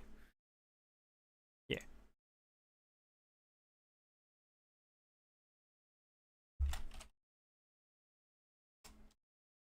All right, cool. We have a lobby code. Let me just delete this game. Yeah. Alright, no. Hold on. Multiplayer battle. Wow, okay.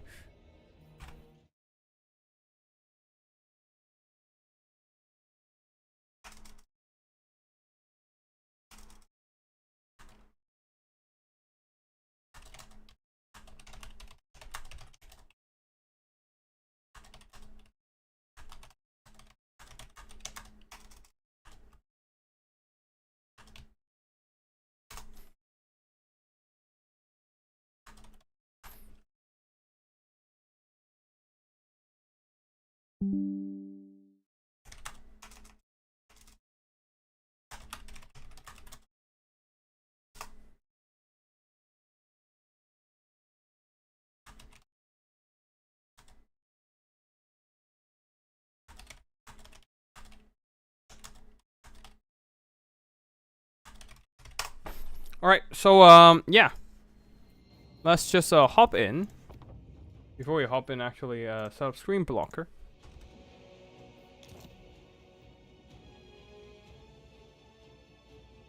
Yep, we are on.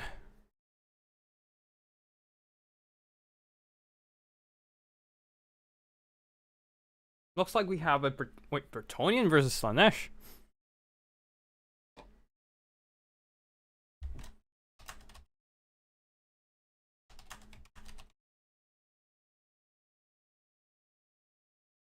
Give me a second. I need to check some stuff.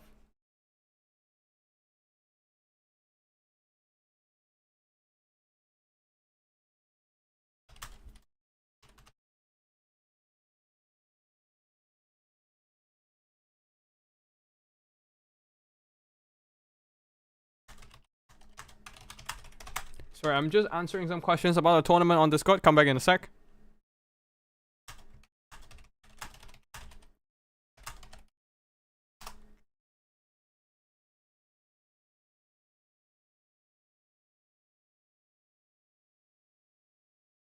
Alright. Yeah. So, we wait. Bretonnian versus Slaanesh. And, Slaanesh is definitely not a forgiving faction. You are more... I am actually quite surprised that I'm seeing Slaanesh as a faction in the new player tournament. As Slaanesh is more demanding in terms of micro. You really need to keep your troops, especially your mobility, always on the run. And I personally can't really keep track on all the moving units myself, so I slack off a lot. So I don't really play Slaanesh myself. It can be really fun. And I see some players do main Slaanesh. I just don't play them as much. So yeah. Let's see what happens next.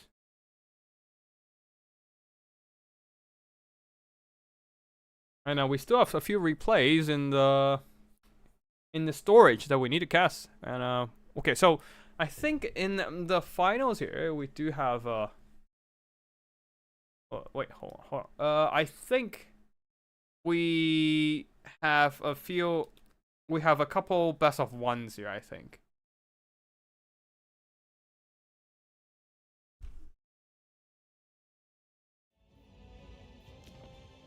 I think we have a few best of ones. A couple best of ones. This is the first round of the finals. And then whoever wins the first round goes into the second round and play against each other. But yeah, we shall see here.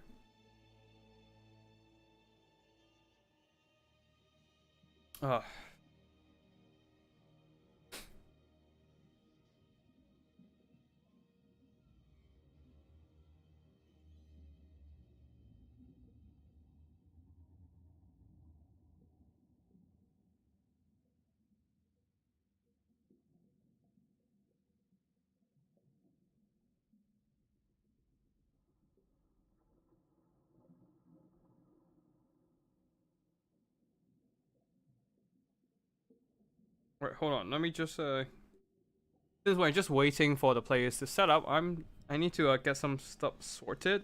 I'll be online here, so we should be able to start straight away as soon as they load in.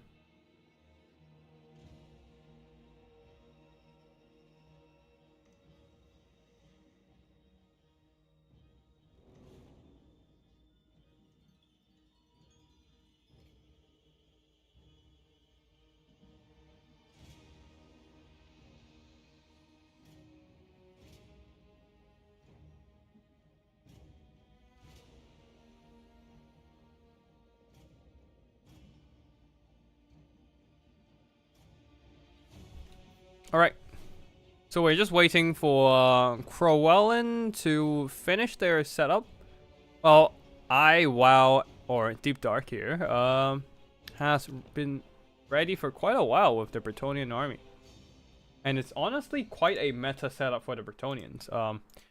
The Slaanesh army, definitely not meta. We're seeing Chaos Warriors of Slaanesh, 3 of them with Hell Scourges, 3 Forsaken, 2 Chaos Knights. These are sword and board versions, sword and shield. and a single Fiend of Slanesh, leading the army Exalted Keeper of Secrets with Shadows. I assume a lot of Melkovs are coming in to drain down on the Grail Cavalry, while on the other side, Bretonia going with double Grail Knights and a ton of peasants as per usual. I don't know. I am worried how the Bretonians can. Yeah, I'm worried how the Slanesh army can deal with all the Bretonian cavalry. I have no idea what's happening outside. You might hear some noises coming in. I probably should close my windows, actually. Give me a second.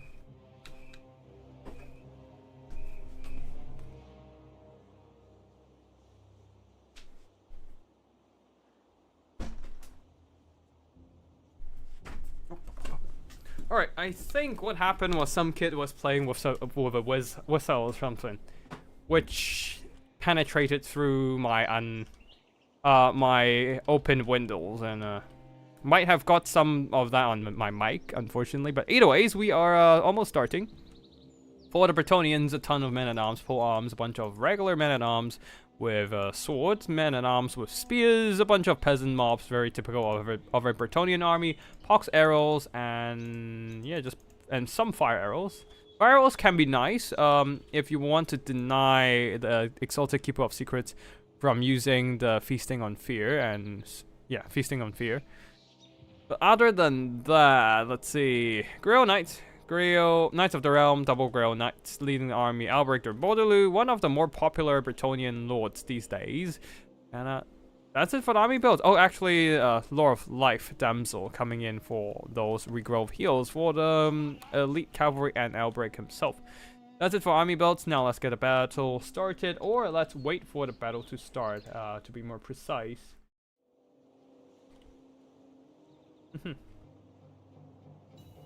We shall see.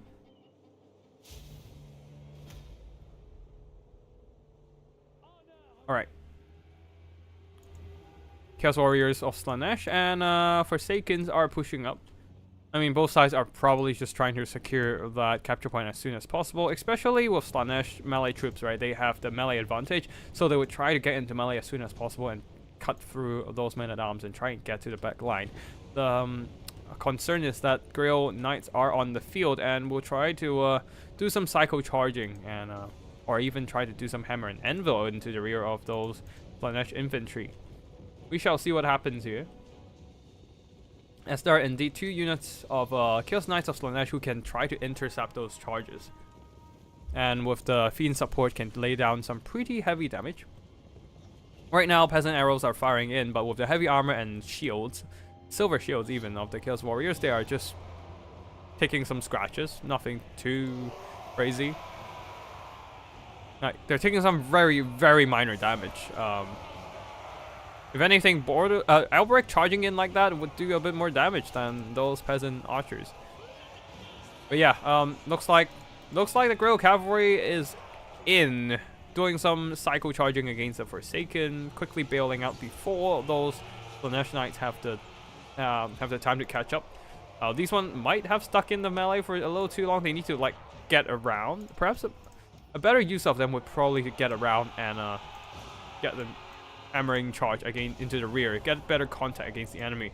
Melkos Mystifying Miasma really good against enemy cavalry, draining away the health of the Grail Knights, while the Exalted Keeper of Secrets very luckily seeing that Damsel of Life being unprotected, charging straight into her and doing some substantial damage. Now the Grail Cavalry though, and Albrecht spotting the lone Exalted Keeper of Secrets, will get a pretty substantial charge on whatever, on them, and start hacking away their health.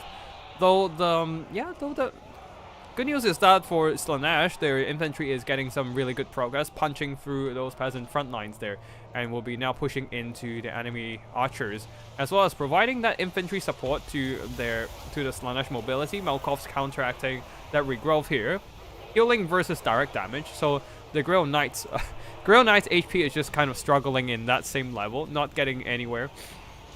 But yeah, the Fiends are taking a little bit too much damage as the Grail Knights manage to get a charge onto them and give them a bit of a surround, hacking them away, while the Exalted Keeper of Secrets trying to run away from the enemy pursuit of Albrecht and the Grail Cavalry. Now Albrecht is still sticking closely on their tail, while the rest of the Slaanesh troops are trying to punch through enemy front lines and just eliminate enemy infantry, so forcing those cavalry to, forcing the Grail Knights to charge into them and then get pinned down and counter-attack. But yeah. Right now, the Exalted Keeper of Secrets is doing a one-on-one versus Albrecht de Bordeaux, having some alone time in that dance. Though they are definitely not enjoying it, as Albrecht de Bordeaux actually getting an upper hand in the fight. Chaos Knights also no match against the... no match against Grail Cavalry, and the Knights of the Realm also helping out against them. So things are not looking too good for the Slaanesh mobility, as their cavalry are running low on health, though they did manage to rampage Grail Knights, keeping them stuck in the melee for a little too long. And the Chaos Knights, the Slaanesh warriors, are able to get some damage done onto them.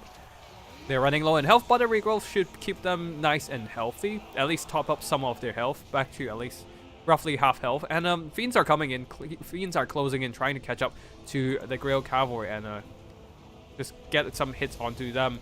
While at the same time, Exalted Keepers of Secrets is having a really tough time. Now, charging into the Grail Cavalry, that is very brave of them. I mean, I know they probably like excessive pain, getting some masochism done here or there, but that is a bit too much of masochism even for an Exalted Exalted Keeper of Secrets. And with a surround of Grail Cavalry and Albrecht there goes the Exalted Keeper of Secrets.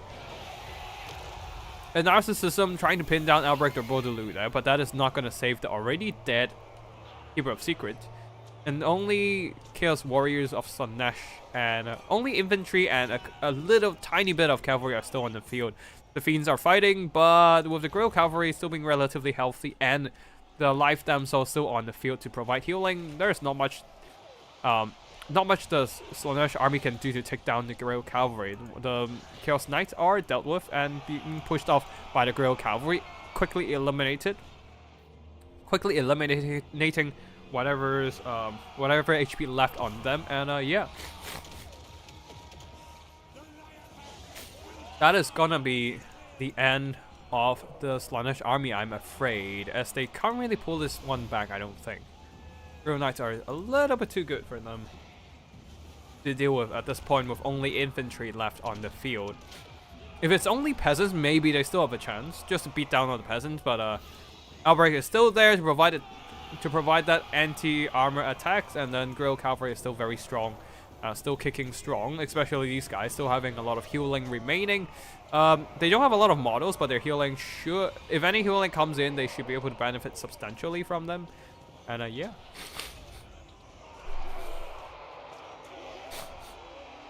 Yeah, sorry about the noise. For some reason my nose is getting super congested, but yeah. Anyways, the Knights of the Realm are roaming around the field and should be able to pick off the last bit of the Chaos Warriors. Now we're just kind of waiting for the cleanup, actually, because it is just infantry of the Slaanesh being psycho-charged by the enemy Grail Cavalry. Some regrowth, if there's still any regrowth left, they definitely need to cast it on one of these. These are Knights of the Realm. They definitely need to cast on this Grail Knight over here. But either ways, the other Grail Knights is almost heal capping and getting some really good damage then psycho-charging around, while Albrecht and the Spearmen acting as a bit of an anchor. Now they're just going to the other side and smashing those enemy infantry. But yeah, before that, Crowellen will be throwing in the Tau West. Grail Knights are just getting some excellent value throughout the game. 2,700 gold worth of damage value, 2,100 on this one. Albrecht getting some solid work done as well. Just running over those Chaos Knights, as they didn't really manage to earn back their value, and killing the Fiends of Slaanesh, limiting their value as well, despite so many chevrons put into the unit. Once again, definitely do not want to put so much gold into chevrons. You're not getting as much return of investment as you think. Like, it's a lot of investment going into these units. I reckon with all these chevrons, you can probably use the funds in the chevrons and then cut out a Forsaken, you get another Fiend. Oh, actually, no, you can probably afford another Fiend just from the upgrades. So, yeah, I wouldn't say that is a worthy investment here. You'd rather benefit yourself from more units than more chevrons, if anything. The Fiends didn't do well, as they took a lot of damage from the Grey Knights, but the infantry did excellent. Just out-trading all the peasant infantry. The problem is the Grey Knights, who can just cycle charge around, and the Exalted Keeper of Secrets was also under heavy pressure from those Grey Knights and Albrecht himself. Yeah, that is it for this battle here. We will be moving on to the finals, and let's see if yeah, I think in the next one, like, Deep Dark will be manage to win this battle, so we are moving on to the finals. Hold on.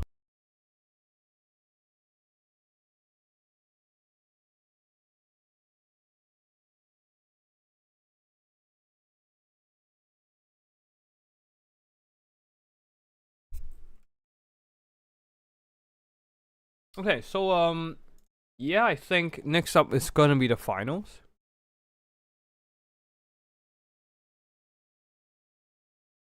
And we'll be chilling here, waiting for a bit.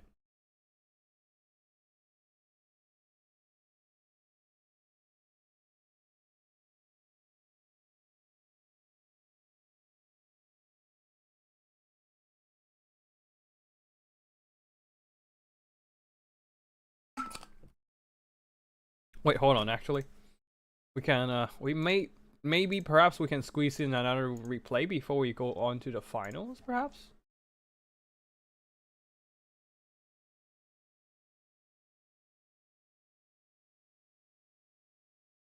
Oh, random Cuban sent in multiple replays. I assume that is the end of their run as well.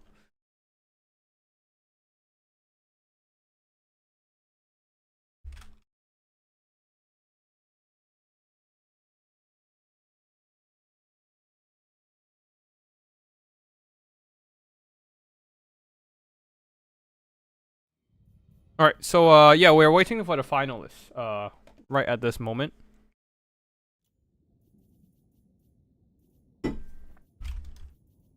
Alright, cool. At this moment, in the meantime, let me just go ahead and sort out the replays and see if there's anything duplicate or anything. Yeah, just seeing anything duplicate and whatnot. Let's see, that is okay. This one's from today. Beastman. Okay, we have some Lizardman plays. Lizardman versus Kislev.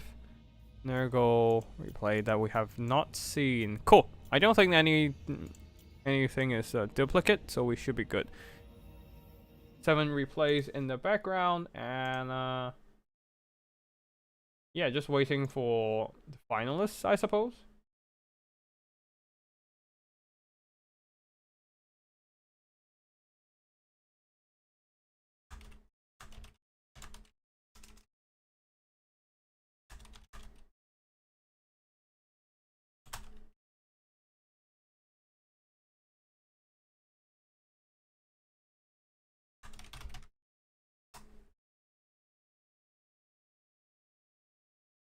Right, so we wait for the other finalists to pop up now.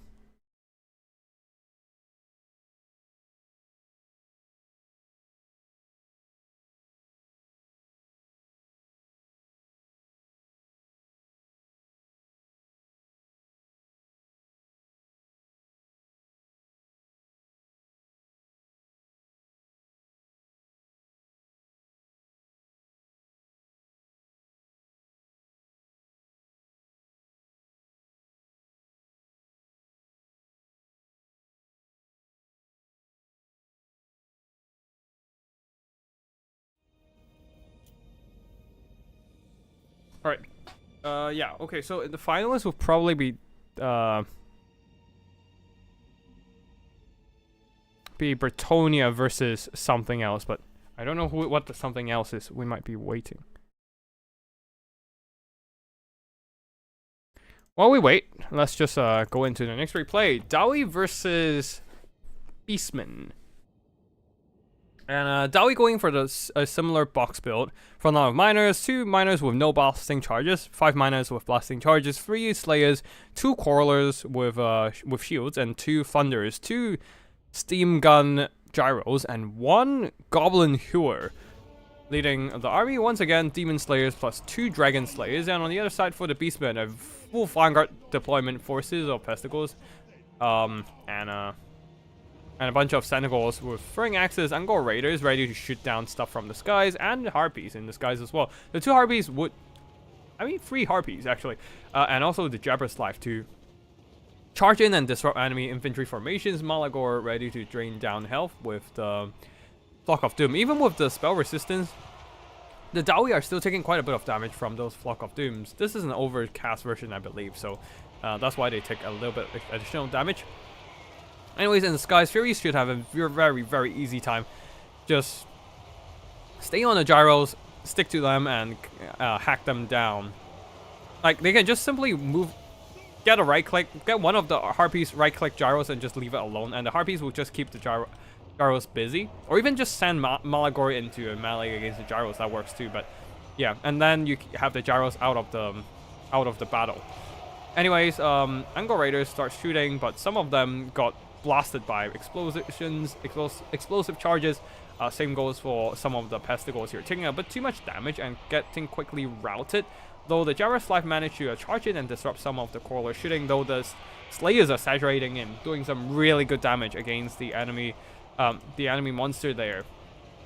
And it seems like the Beastman is having quite a bit of trouble pushing into the enemy box. Now, Malagor and Harpies are all the way on the outer side. Oh, chasing gyros, that makes sense. Though these Harpies are coming over trying to disrupt enemy missiles there. Jabber's Life definitely needs to keep moving around and just to keep those missiles busy. Though these Sentinels getting a little bit too close to the front line. Oh no, getting hacked down in melee combat by the miners. That is not great. While the back line, their Harpies being pushed off by the Slayers, while the Jabber's Life still tries to run around and keep disrupting enemy forces. The problem is that the Beastman infantry is running out. A lot of them took too much blasting charges to the face, and yeah, they just can't fight in melee for much longer. Harpies sitting there, 2 units sitting there is definitely a mistake there. Something they definitely need to be brought back into the fray a bit earlier, just either to disrupt enemy shooters, or just keep the pressure on to the gyrocopter. The Goblin Hero manages to now starts lobbing those axes towards the Jabber's Life, but Jabber's Life just keeps moving, and that is nice because some of the shots are missing because of his constant movement. This time slamming into some Slayers and the collision attack doing substantial damage. The problem is that they're also taking a lot of damage throughout the battle, and I don't know if it can hang on long enough for Beastmen to win this game. A lot of the Senegals are also getting quite tattered at this point, but Malagor driving himself into the crawlers just to stop them from shooting. Furies diving in as well. Yeah, things are looking quite even in terms of balance of power, but a lot of the Beastmen balance of power rests in the ammo, and their missile units aren't exactly free to just run around to shoot. There's a lot of Dwarven missile pressure coming in, chipping away the health of the Senegals, and the Angkor raiders are also getting pushed by the miners as well. Slayers just chasing after the Senegals, and just fast enough and close enough to keep those Senegals on their toes, and actually manage to get a charge onto them as well, hacking down a few of their models. The Furies are trying their best to disrupt the enemy shooting, but there's just too much melee pressure of the dwarves nearby, especially 2 Dragon Slayers going after them. That is going to be rough. Slayers now going after some, just keep chasing after some routed. Wait, these are Besticle herds. Yeah, Besticle is never a good idea to bring. They are just not best at all. They're not even close to the best. They suck. They actually suck. They're Worstigors. They're more like Worstigors. Theoretically, they are good against enemy armored infantry, but they just have such poor stats. Yeah, 35 attack, 30 defense. It's a very poor stat line for like an elite infantry. So yeah, just don't take them. Just bring Pestigals, man. You're getting armor piercing at a much cheaper value. You can field 3 Pestigals for the cost of like 2 Pestigals, or at least 2.5 Pestigals for the cost of 2 Pestigals. So yeah, you just bring Pestigals, man. Plus they have missile resistance, help mitigate some damage from explosives and stuff, right? So Yeah, just don't take Basticles. Just bring Basticles if you want AP. Anyways, the dwarves like got a little bit too scattered, as their box was being pressured and they have to send units around chasing after enemy mobility and whatnot. So a lot of their units are kind of out of position, exposed to enemy mobility, and they need to get those units in place to start shooting at stuff. Get those missile unit in place and start shooting at enemy missile units, screen them out, and just keep the pressure on and whittle them down. Although I don't see how Beastman can take down the triple player squad, so we'll do some fast forward here. Both sides are just trying to go after enemy scattered units. Not much to see here, as any isolated units are being picked off. The gyrocopter is still running for their lives, flying away for their lives in the skies. They're trying to stay ahead of the harpies while the dwarves manage to consolidate, which means they're also more vulnerable to Flocks of Doom. But yeah, harpies trying to dive on some slayers, but then they just get blasted in the back by the gyros, and the double slayer beat the hell out of Malagor, and that shall be victory for the Dawi.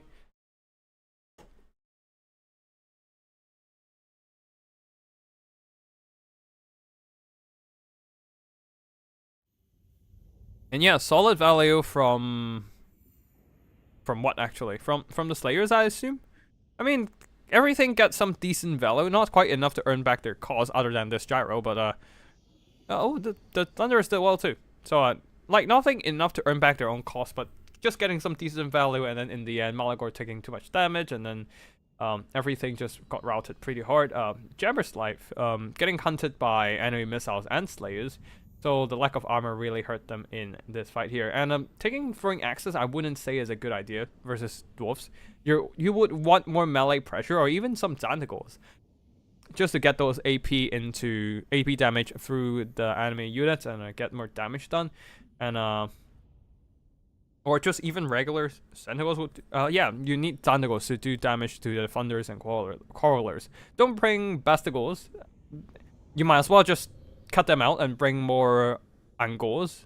Yeah, just bring Angors and use their numbers to swarm the enemy backline, because Basticles, they're too expensive and doesn't really do much in battle. One of them got some value just by like duking it out against like miners and stuff, but the other not so much. Like just don't bring Basticles, man.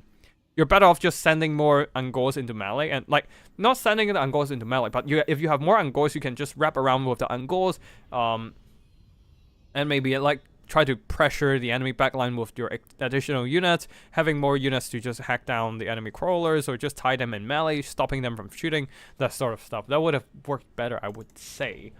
Yeah, that is it for this battle here.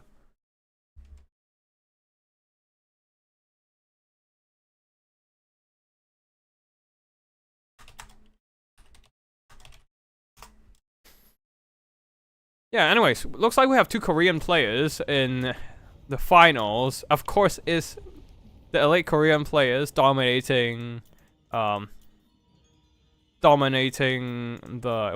is there a faction war going on right now? There probably is. Yeah. Of course, it's the, as usual, the elite of the most. Oh yeah, it's the faction wars of Turin going on right now. That explains. Huh. There's a lot of players playing too. Is it in domination or conquest? I wonder. It is in conquest mode. All right. Okay, let's not jump into the wrong. Yeah, let's not jump into the wrong. Yeah, let's not jump into the wrong lobby.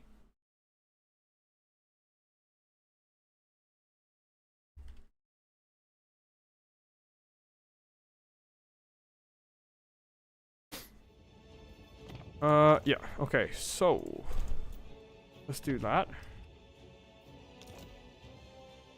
Yeah, apparently Turin is right now having a wait, hold on. Is there?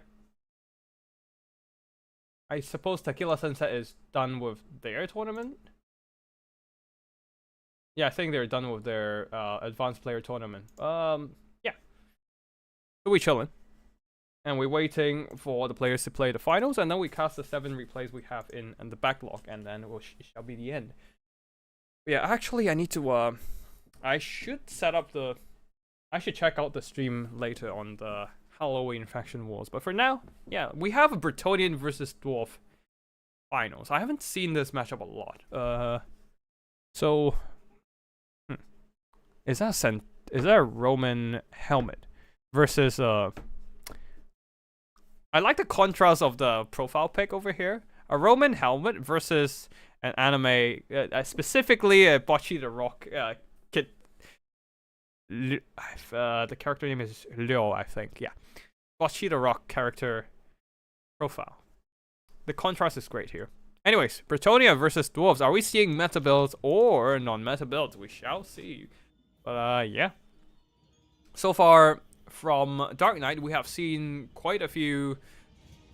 I think we've seen a couple battles where both of them are just Demon Slayers plus double Dragon Slayer. No runic magic, so I would still say it is a very off-meta build, because the meta combo of your dwarf characters would be some kind of rune caster, probably a master, a rune lord, and then plus double Dragon Slayer, or Thoric plus double Dragon Slayer. That would be your best character core as a dwarf. But yeah, if there's a Demon Slayer, then things change a little bit, as you don't have access to the runic magic.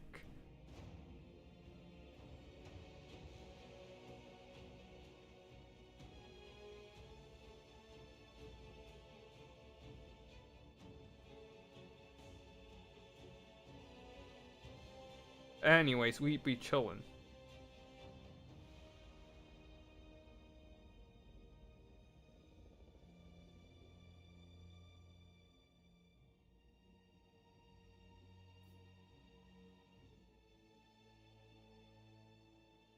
Alright, looks like Bretonnia is ready.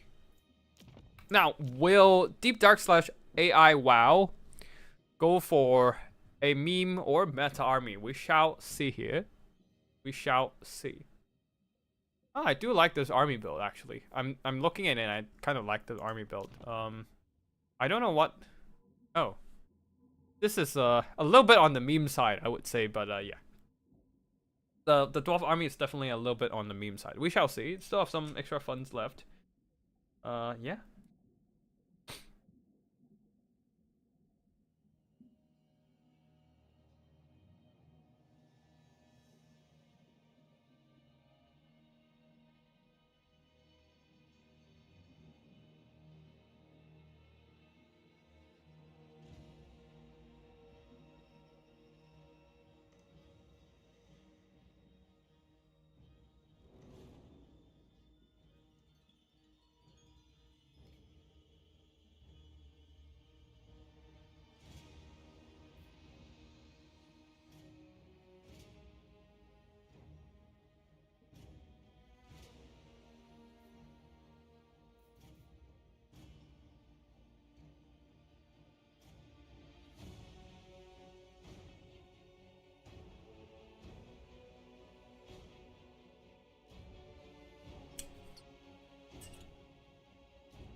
All right.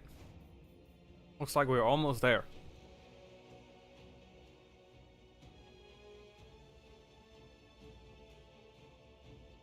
All right, come on, you can do this. You can do this. Beautiful / Dark Knight.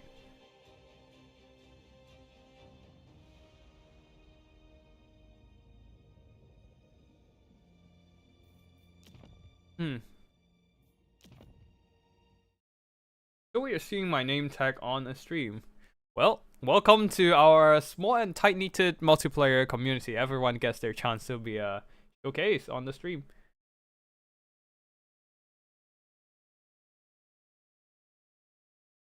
Like, I try to cast as many battles as possible. I think I can cast everything, but even so, it's gonna be like 4 or 5 hours of stream. So, yeah. Like, usually streams takes quite a while, but which is why usually on the Saturday streams of these new player tournaments, I try to do it fast, but even then, it's still gonna take a while. But it's fun to just check out different army builds. Sometimes we see some non-meta stuff that happens really, that kind of surprises you, and it's really, and it just adds new ideas for different gameplay. Anyways, army builds here. Bretonnia going for Réponse de Mayonnaise, or de Lyonnaise, to, excuse me for a second there. A front line of peasant mobs, and then a bunch of regular men-at-arms. Actually, one of them with shield, so sword and shield. 3 swords.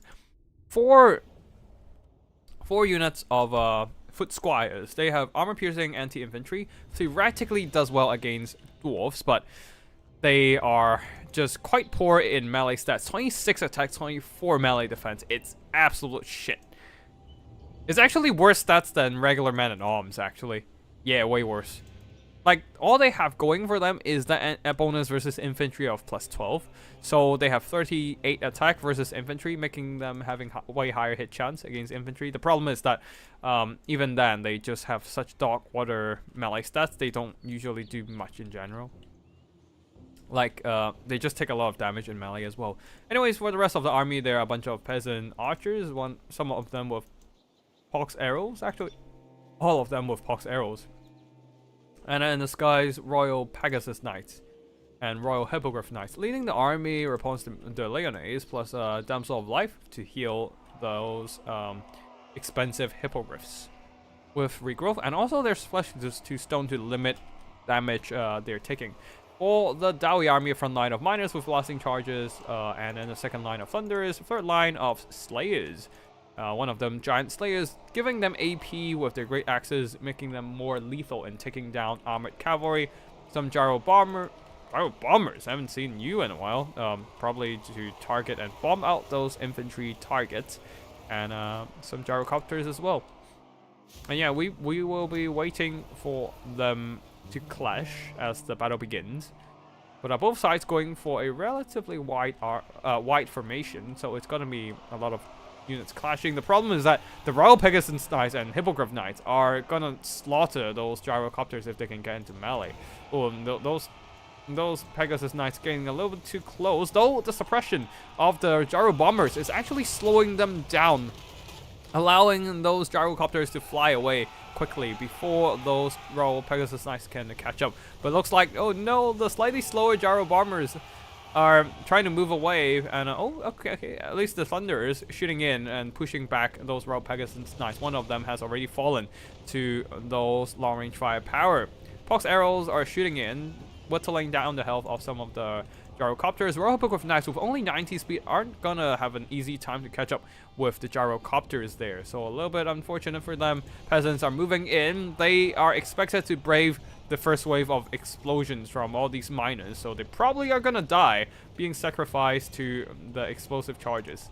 That is if they can even make it into explosive range. One of them being baited out the explosions, second one baited out the explosion, third one also baiting out the explosion. This miner needs to move up and start blasting this blob just to get a 2-on-1 for the peasant mobs and men-at-arms. But yeah, most of the explosions have been wasted on meager peasants, so this is definitely a loss that the this is definitely a loss that the Bretonians can afford. These are just peasants. They're supposed to die anyways. And men-at-arms are pushing in. Foot squires are pushing in. And if foot squires can fight miners, that would actually be, for once, a decent engagement for them. Gyrocopters are flying to the back line, probably going to drop bombs right on top of these peasant bows, just nuking down their health, while the foot squires are getting some decent engagements against the miners, with the miners having really shit melee stats as well. Foot squires pushing in from the flanks, and in the skies though, gyrocopters, these ones getting caught by a single charge of the Royal Hippogriff Knights, and they're immediately deleted by those melee combatants. Thunder's shooting in, trying to whittle down the health of the Royal Hippogriff Knights, but it's gonna take them a while to completely kill that unit.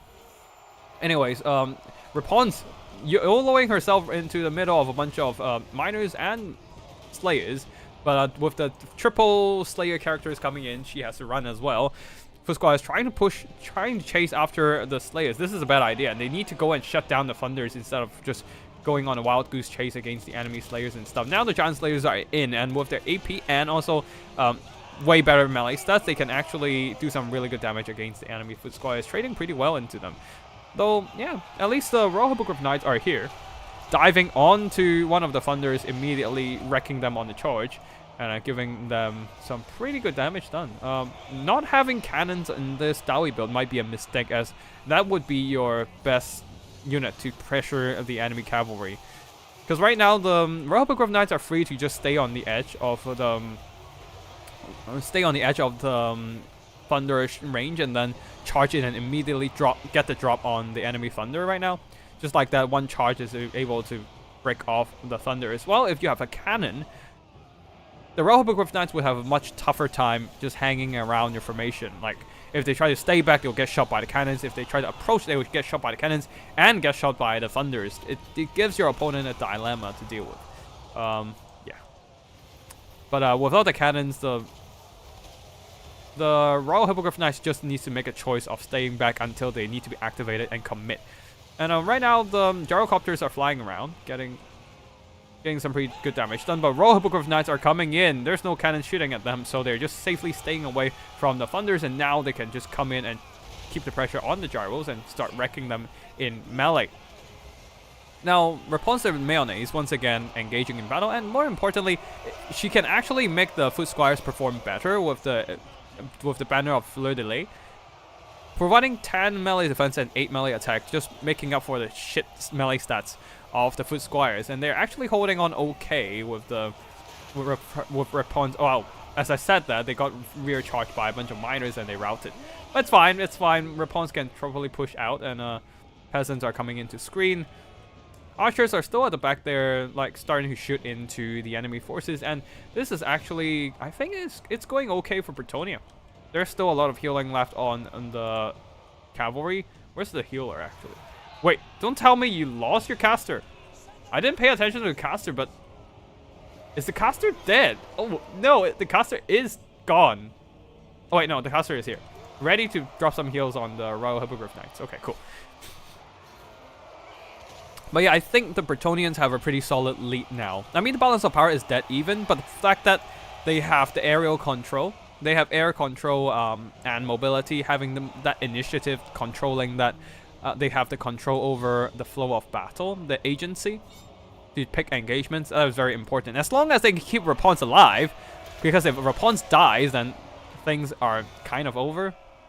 But yeah, the Royal Pegasus Knights continues to chase down the gyros, and once they are done with the gyros, they can just sit back and shoot at all the remaining slayers with the archers, or psycho charge with the Royal Hippogriff Knights. They just need some heals for the Royal Hippogriffs. Just psycho charge and they're probably gonna be good. But yeah, the gyrocopters keep getting hacked down by the enemy Royal Pegasus Knights. Archers shoots in and whittle down enemy infantry. There's still 3 archers left. I mean, they're quite damaged, but they can still do some good damage against the lightly armored slayers. They just need to start shooting at the slayers, that is. And yeah, some of the peasant infantry are also rallying. They should be able to get some, get at least a little bit more value, a little bit more damage done before they go down.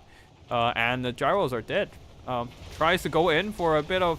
I'd assume they were trying to go in for... Oh, the entire unit is just dead. Just slaughtered.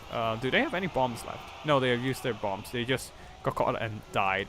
Although, unfortunately, the peasant bows retreated too late. Got caught by the slayers and start taking damage. Probably gonna rout. Yeah, they're gonna rout. But yeah, the peasant bows can start moving in and start shooting at the dwarf units. Just trying... Okay, this is a... They're now having a problem now. The conquest point is in the control of those dwarf units. And Bretonnia doesn't have the infantry to capture it.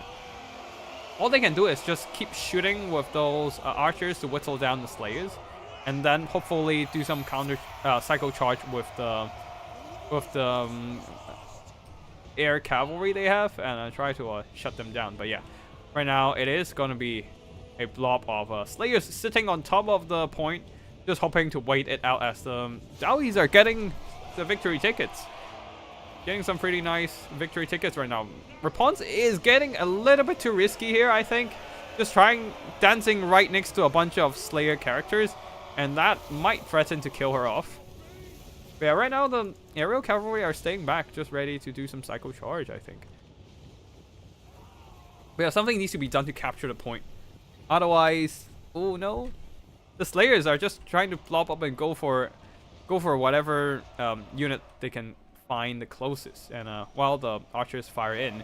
Now peasants are moving on to the point. This is a mistake made by the Dawi. If they have set on the point, I mean, they will be shot, but at least they will make sure the point is in their hands. Right now, the capture point is being captured by the Bretonnians, while the Slayers are being delayed by the charge of the Bretonnian aerial cavalry.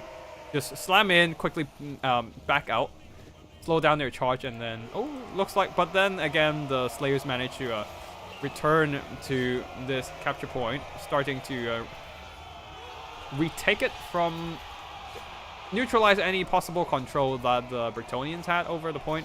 So they're forcing the Bretonnians to really commit and break those Slayers. But this is a bit rough for the Bretonnians, as their units probably won't hold long enough, while the Slayer characters and infantry will just stand there till they die. And the Bretonnians can't afford standing there to trade, but they need to stand there to capture the point.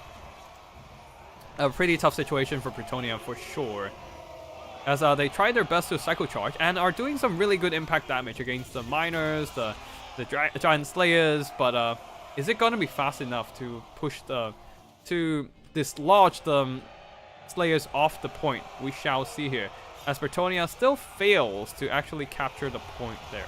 I don't know how much capture weight are assigned to the peasant mobs, but they are definitely not capturing it for now for some reason. Despite they are the only infantry standing in the point. Okay, yeah, the peasant mob are gone.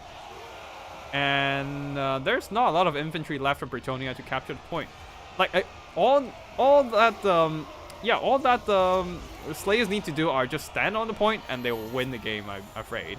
Especially when they can turn on this glorious death to keep everything alive. They're really low in health, so any damage they take might actually kill models. But now, like, the units on their last 1 HP are basically invincible. They are basically invincible because they won't take any more damage, as they cannot die. Any more damage dealt to them are wasted because, well, they can't die, but they will still stand there, take damage, or dish out damage in return. Now the Slayers are just standing there waiting for victory. Wait, Shanks for the everyone's feedback. Yeah, that's fair. No worries, man. Always down to give some of my own opinion. Might not necessarily be the right opinion, but that's at least I would say at least I hope that helps. But anyways, Bretonnia continues to cycle charge, trying their best to cycle charge, but the unbreakable infantry is still unbreakable infantry that stands there and refuse to buckle. And they can't army lost these unbreakable infantry either.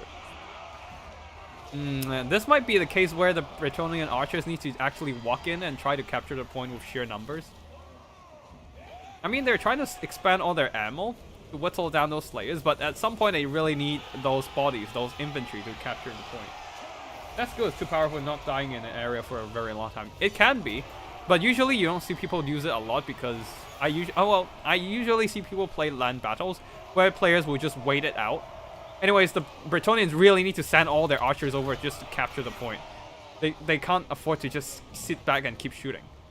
I mean, the Slayer characters are still very strong, but at least the infantry are almost dead.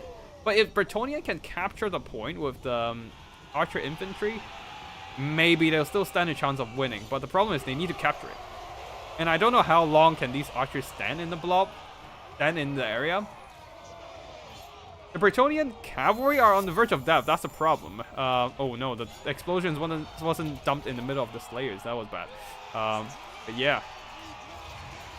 Looks like even the archers moving in aren't enough to capture the point. Because the Slayers, there's actually a lot of dwarf units when you think about it. There are 3 Slayer units standing around the point, and then 3 characters standing around the point to just keep the point in their control. They just refuses to die, refuses to go down. And yeah, the dwarf hero hammer, unfortunately for the Bretonnians, will probably secure the win for the Dawi.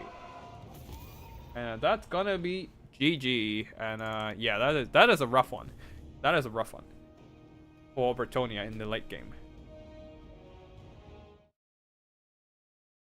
But yeah, GG to both players there. Very strong, very nice performance from AI Wow or Deep Dark. Getting some really good cycle charges with the Royal Pegasus Knights and the Royal Hippogriff Knights. Unfortunately, the Peasant Infantry didn't really perform well and just got out-traded by the enemy archers and enemy miners and slayers. Slayers held the line till the end, especially having that Demon Slayer Glorious Death ability, keeping them alive, undying in the late game was very strong, as they refuses to go down while dishing out damage in return and just cutting down enemy cavalry and whatnot. Perhaps it would be better to cut down the length of the ability, maybe? That might work a little bit better. But yeah, anyways, that is going to be the end of this battle.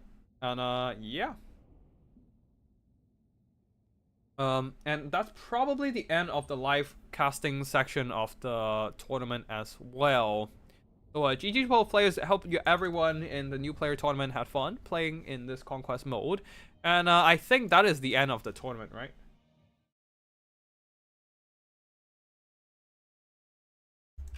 Let me just check.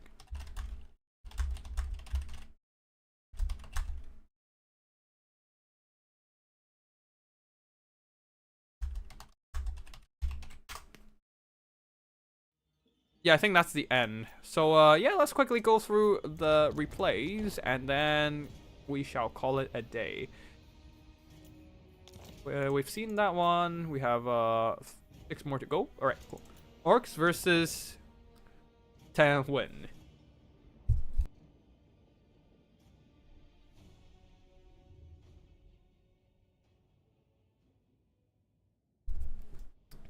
Two non-meta lords, actually. Tanhuin versus Grimgor Ironhide. That is some quite spectacular lineup here. Tanhuin going with the Engine of the Gods, ready for the Orbital Bombardment Laser. Bastillodon, he healed the Engine of the Gods. And front line of Skink Skirmishers and regular Skinks with a second line of Saurus Spears plus Javi Skinks. And then some mobility in terms of Feral Cold Ones and Cold One Spear Riders in the skies. Pterodon Riders for some skirmishing firepower, and Ripper Dactyl Riders for that armor piercing. For the... Oh, wait. For Tanhuin, he's also coming in with Flock of Doom. Now, for the... Yeah, for the Greenskins, the front line of Orc Boys, second line of Orc Bigans, and Savage Orc Bigans. Orc Air Boys. Air Boys definitely a good pick into the Lizardmen.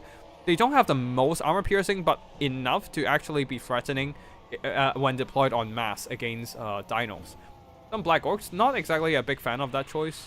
They have better melee stats than your Bastigles and Foot Squires, but still, they're not exactly the best value, best stat in terms of melee power. They just have really, really good weapon strength and AP value. That's about it for them. More Orc Bigans guarding and some River Trolls. Anyway, some Savage Orc War Boys are already charging in against Feral Cold Ones, doing good damage, but taking a lot of damage in return. Oh wait, no, these are Squig Herds taking damage. The Orc War Boys are fine. So Feral Cold Ones and Squig Herd trading quite evenly, though on the far side, Squig Herd losing to the Feral Cold Ones there. Flock of Doom onto Black Orcs and Orc Air Boys, definitely a good choice of spell. And this might actually be a good line for that Orbital Laser to go down. Anyways, Savage Orc Bigans should win out against the Skink Cohorts themselves. And Orc Boys duking it out against Saurus Spears, but probably are going to lose that fight. Pterodon Riders flying close to the Black Orcs, hitting them with those rock drops, doing some nice damage. Though some of the Orc Boys managed to push into the backline, driving back some of the Skink Skirmishers. I don't know how this... I don't like this Greenskin build, honestly, against the Lizardmen. There is a lot of relatively expensive infantry, which you don't really need. What you need is cheap infantry chaff to pin down the enemy Saurus and Skinks, and just send in basically use those archers to do all the work against the heavy dinos. But right now, a lot of the infantry are just losing against Saurus and also being bombarded by Orbital Laser, drained by Flock of Doom. And yeah, they're losing the fight, exposing the Orc Air Boys behind. to get hunted down by the enemy melee power.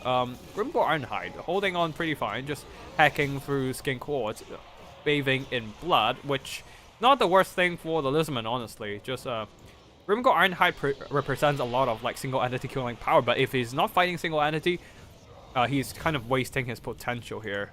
Black Orcs fighting Projectile Riders, and they're taking quite a bit of anti-infantry, anti-armor damage. River Trolls are breaking some skinks, but the Sword Spears are dragging down their health as well. And more skin quartz saturate in, making this not exactly great for the Orc boys in the vicinity. Another Flock of Doom, this time into the Savage Orc Bacon, doing some minor damage. And yeah, Squicker's charging into the rear. Orc boys running down some skink skirmishers, and Tenhuan kind of sitting there lost what to do because everything else is being dealt with. Orc airboys being hunted down by Saurus Spears, and Savage Orc Bigans and Squicker's too busy fighting skinks in the midpoint, trying to get the capture point. And yeah, the greenskins are getting some victory tickets right now. But overall, I would say the Lizardman is having a bit of an upper hand. As they're breaking whittling down a lot of the greenskin units, while the Lizardmen still have 2 terror costing unit with healing available to Tenhuan. Like, the major damage dealer is still intact for the Lizardmen, and then there's still a very strong and healthy Saurus Spears here, duking out against Orc boys. Let's fast forward here, as the Tenhuan comes in and stomps these poor Orc Bigans.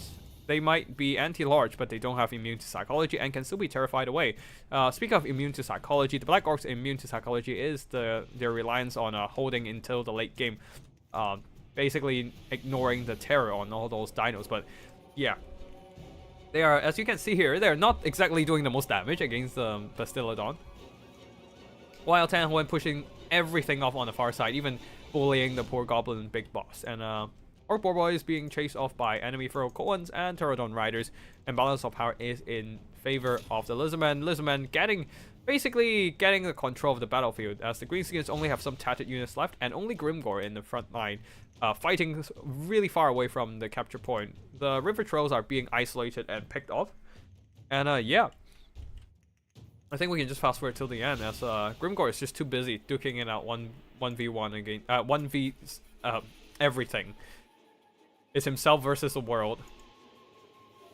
But the anti-infantry bonus of the Engine of the Gods come in pretty nice, dishing out damage against Grimgor, and damn, the Grimgor is just gonna get bullied and wreck due to army losses, which is quite unfortunate.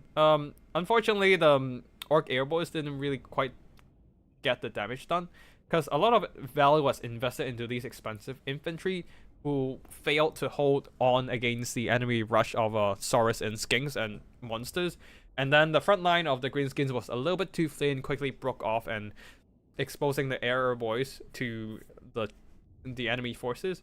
Like, if you spam a bunch of cheap chaff goblins, like a bunch of goblins, and more goblins, if the first one breaks, you can send in the second one to slow down your enemy, and then by the time the second one breaks, the first ones are probably gonna be regrouping, and you can send them back in to slow down the enemy. Well, the whole time you just have like 4 airboys just to keep shooting.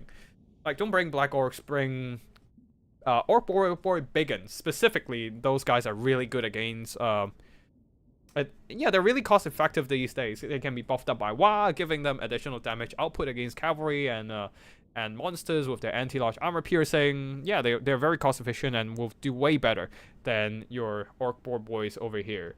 And yeah, definitely are gonna do better than Black Orcs.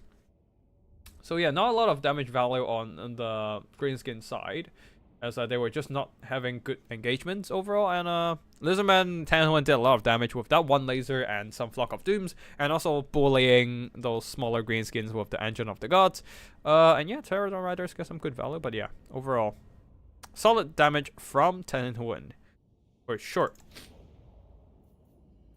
Next up, we have, ooh, this is rough. This is, Grand Cavalier versus Khorne. I would personally, against Grand Cavalier, I would just bring 3 units of Exalted Bloodletters and hope they can cut through those Grand Cavalier infantry fast enough. But yeah, let's see what happens here.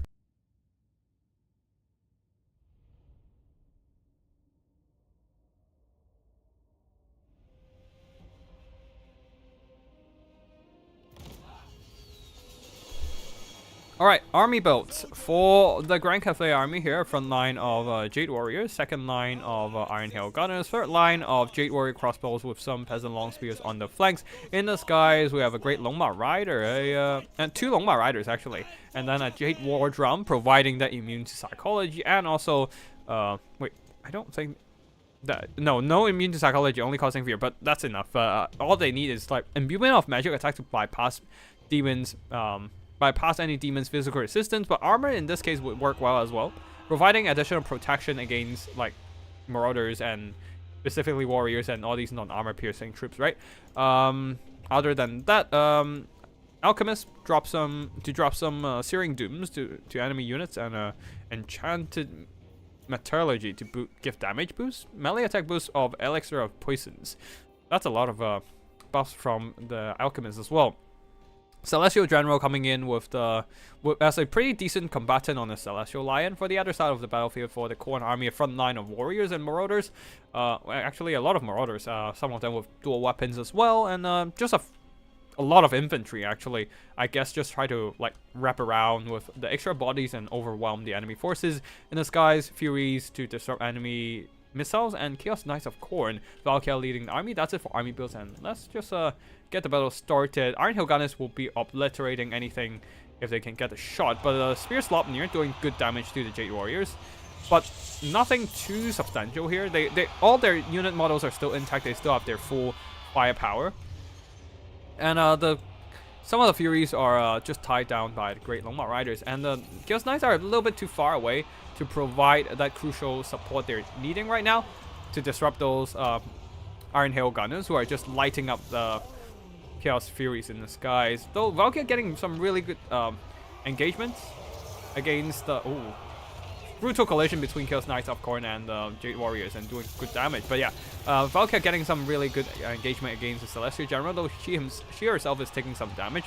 That one Chaos Knight is getting absolutely obliterated by those Iron Hail Gunners. Longma Riders trying to interrupt them, but some Marauders of Khorne are circling around the formation and trying to get to the back line and shut down the enemy shooting. Valkyrie still duking it out against the Celestial General. Actually is in a bit of a losing battle here as the Celestial General strikes back and Great Longma Riders are coming in to support. Things are not looking too hot for Khorne. Balance of power is not in their favor. They managed to break the first layer of defenses over here, breaking off some of the peasant long spears, but Valkyrie is still stuck. Okay, Valkyrie is dropping on the ground here, trying to run through her own troops there, trying to screen with some infantry running alongside her own men, but the Chaos Knights have been routed, and the Marauders over here and Warriors are still stuck on the routed spears. They are desperately needed to just walk in to this side and just keep those Longma Riders and the Iron Hail Gunners busy.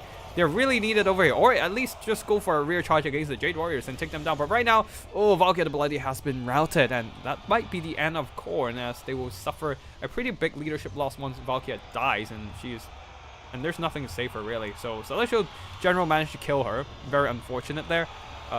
Yeah, so it is pretty much a matter of Iron Hail Gunners standing their ground, shooting at everything that tries to close in, and then the Celestial General is free to just roam around, break off units with the help of Great Longma Riders, just charging in, intercepting any incursion of Khorne units, deploying that fearsome roar to debuff their leadership and rout them off, break their backs. I mean, Khorne is successfully shutting down the Iron Hail Gunners, but it is way too late at this point. There's just too much cavalry, too much, like, there's no initiative, no agency for Khorne to take back control of this battle. As all they can do is just grind through one unit, move the infantry against the next unit to grind, while the Cathay army can either shoot the Khorne infantry or send Longma Riders to rear charge and destroy them with that charge impact. So yeah, that's gonna be a pretty resounding Grand Cathay victory, as they have won out the aerial engagement and secured the back line with the Longma Riders and the Celestial General. And yeah, not much to see here other than extra armor to hold.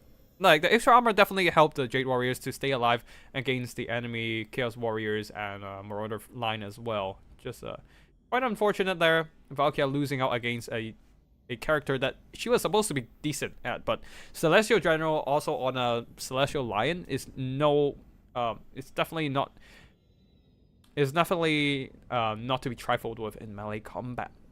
So yeah, GG. Next up, Grand Cathay versus Lizardman. Lizardman, yeah, let's see what happens here. Let me just hydrate myself a bit.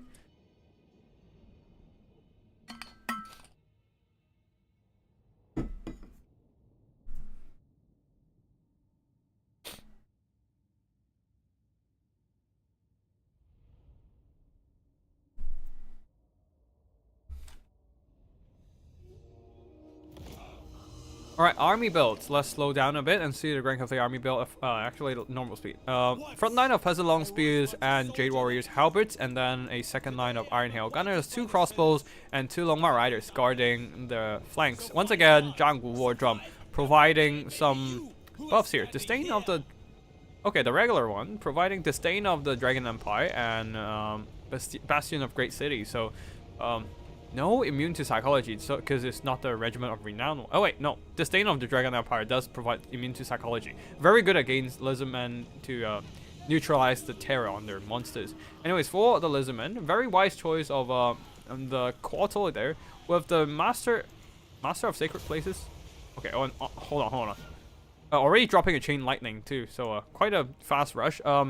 With the Master of Sacred Places, it can provide stock to units within the ability range, and that can actually prevent enemy from targeting your units. But not that there are any artillery on the Cathay side to shoot at the Lizardman unit, so I guess it's not entirely useful with the ability. At least the Quartal can use as a really good disruption piece to shut down enemy missiles. Anyways, Kroxagore charging in with a front line of Skin Claws, King's Claws with Javies, and throw Cold Ones on the flanks.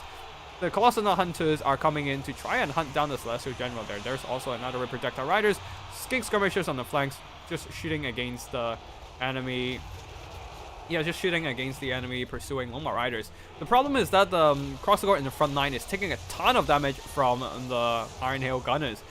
Getting absolutely annihilated by the shots, but at least Ruination of City is doing some really good damage against the Iron Hail Gunners, nuking them down to less than half health. But the problem is Lizardman is just having a really tough time, unable to break through the enemy front line there, all stuck on those Jade Warriors and Long Spears.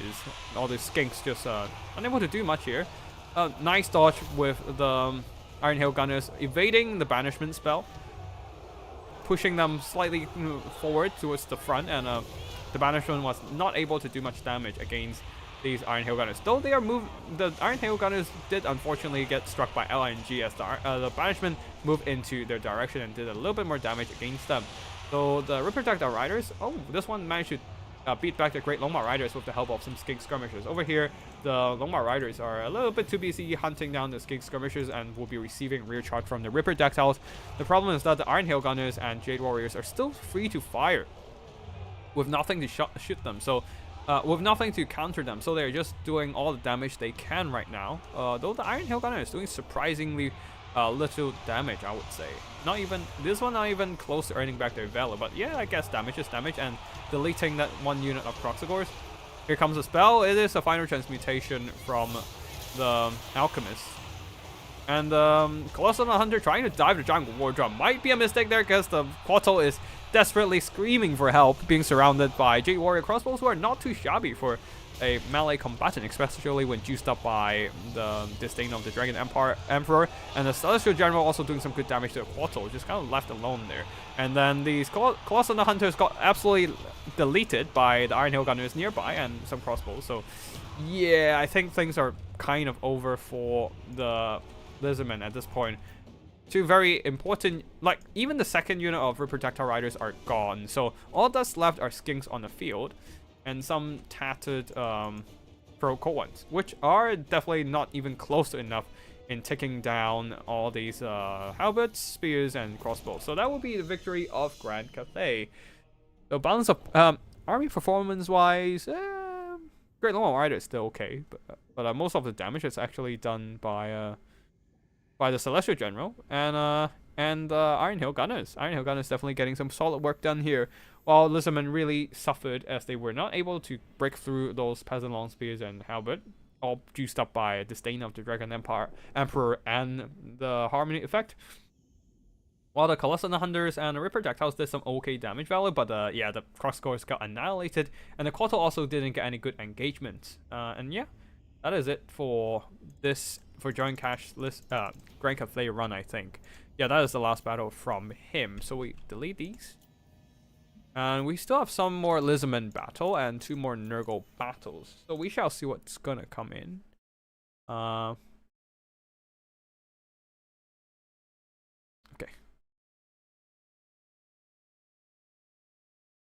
Okay. Lizardman versus Grand Cathay. A lot of halberds we're seeing, pole arms, I mean. Larry 2903 versus Keeter / Big Cat True. That's what happens here. And yeah.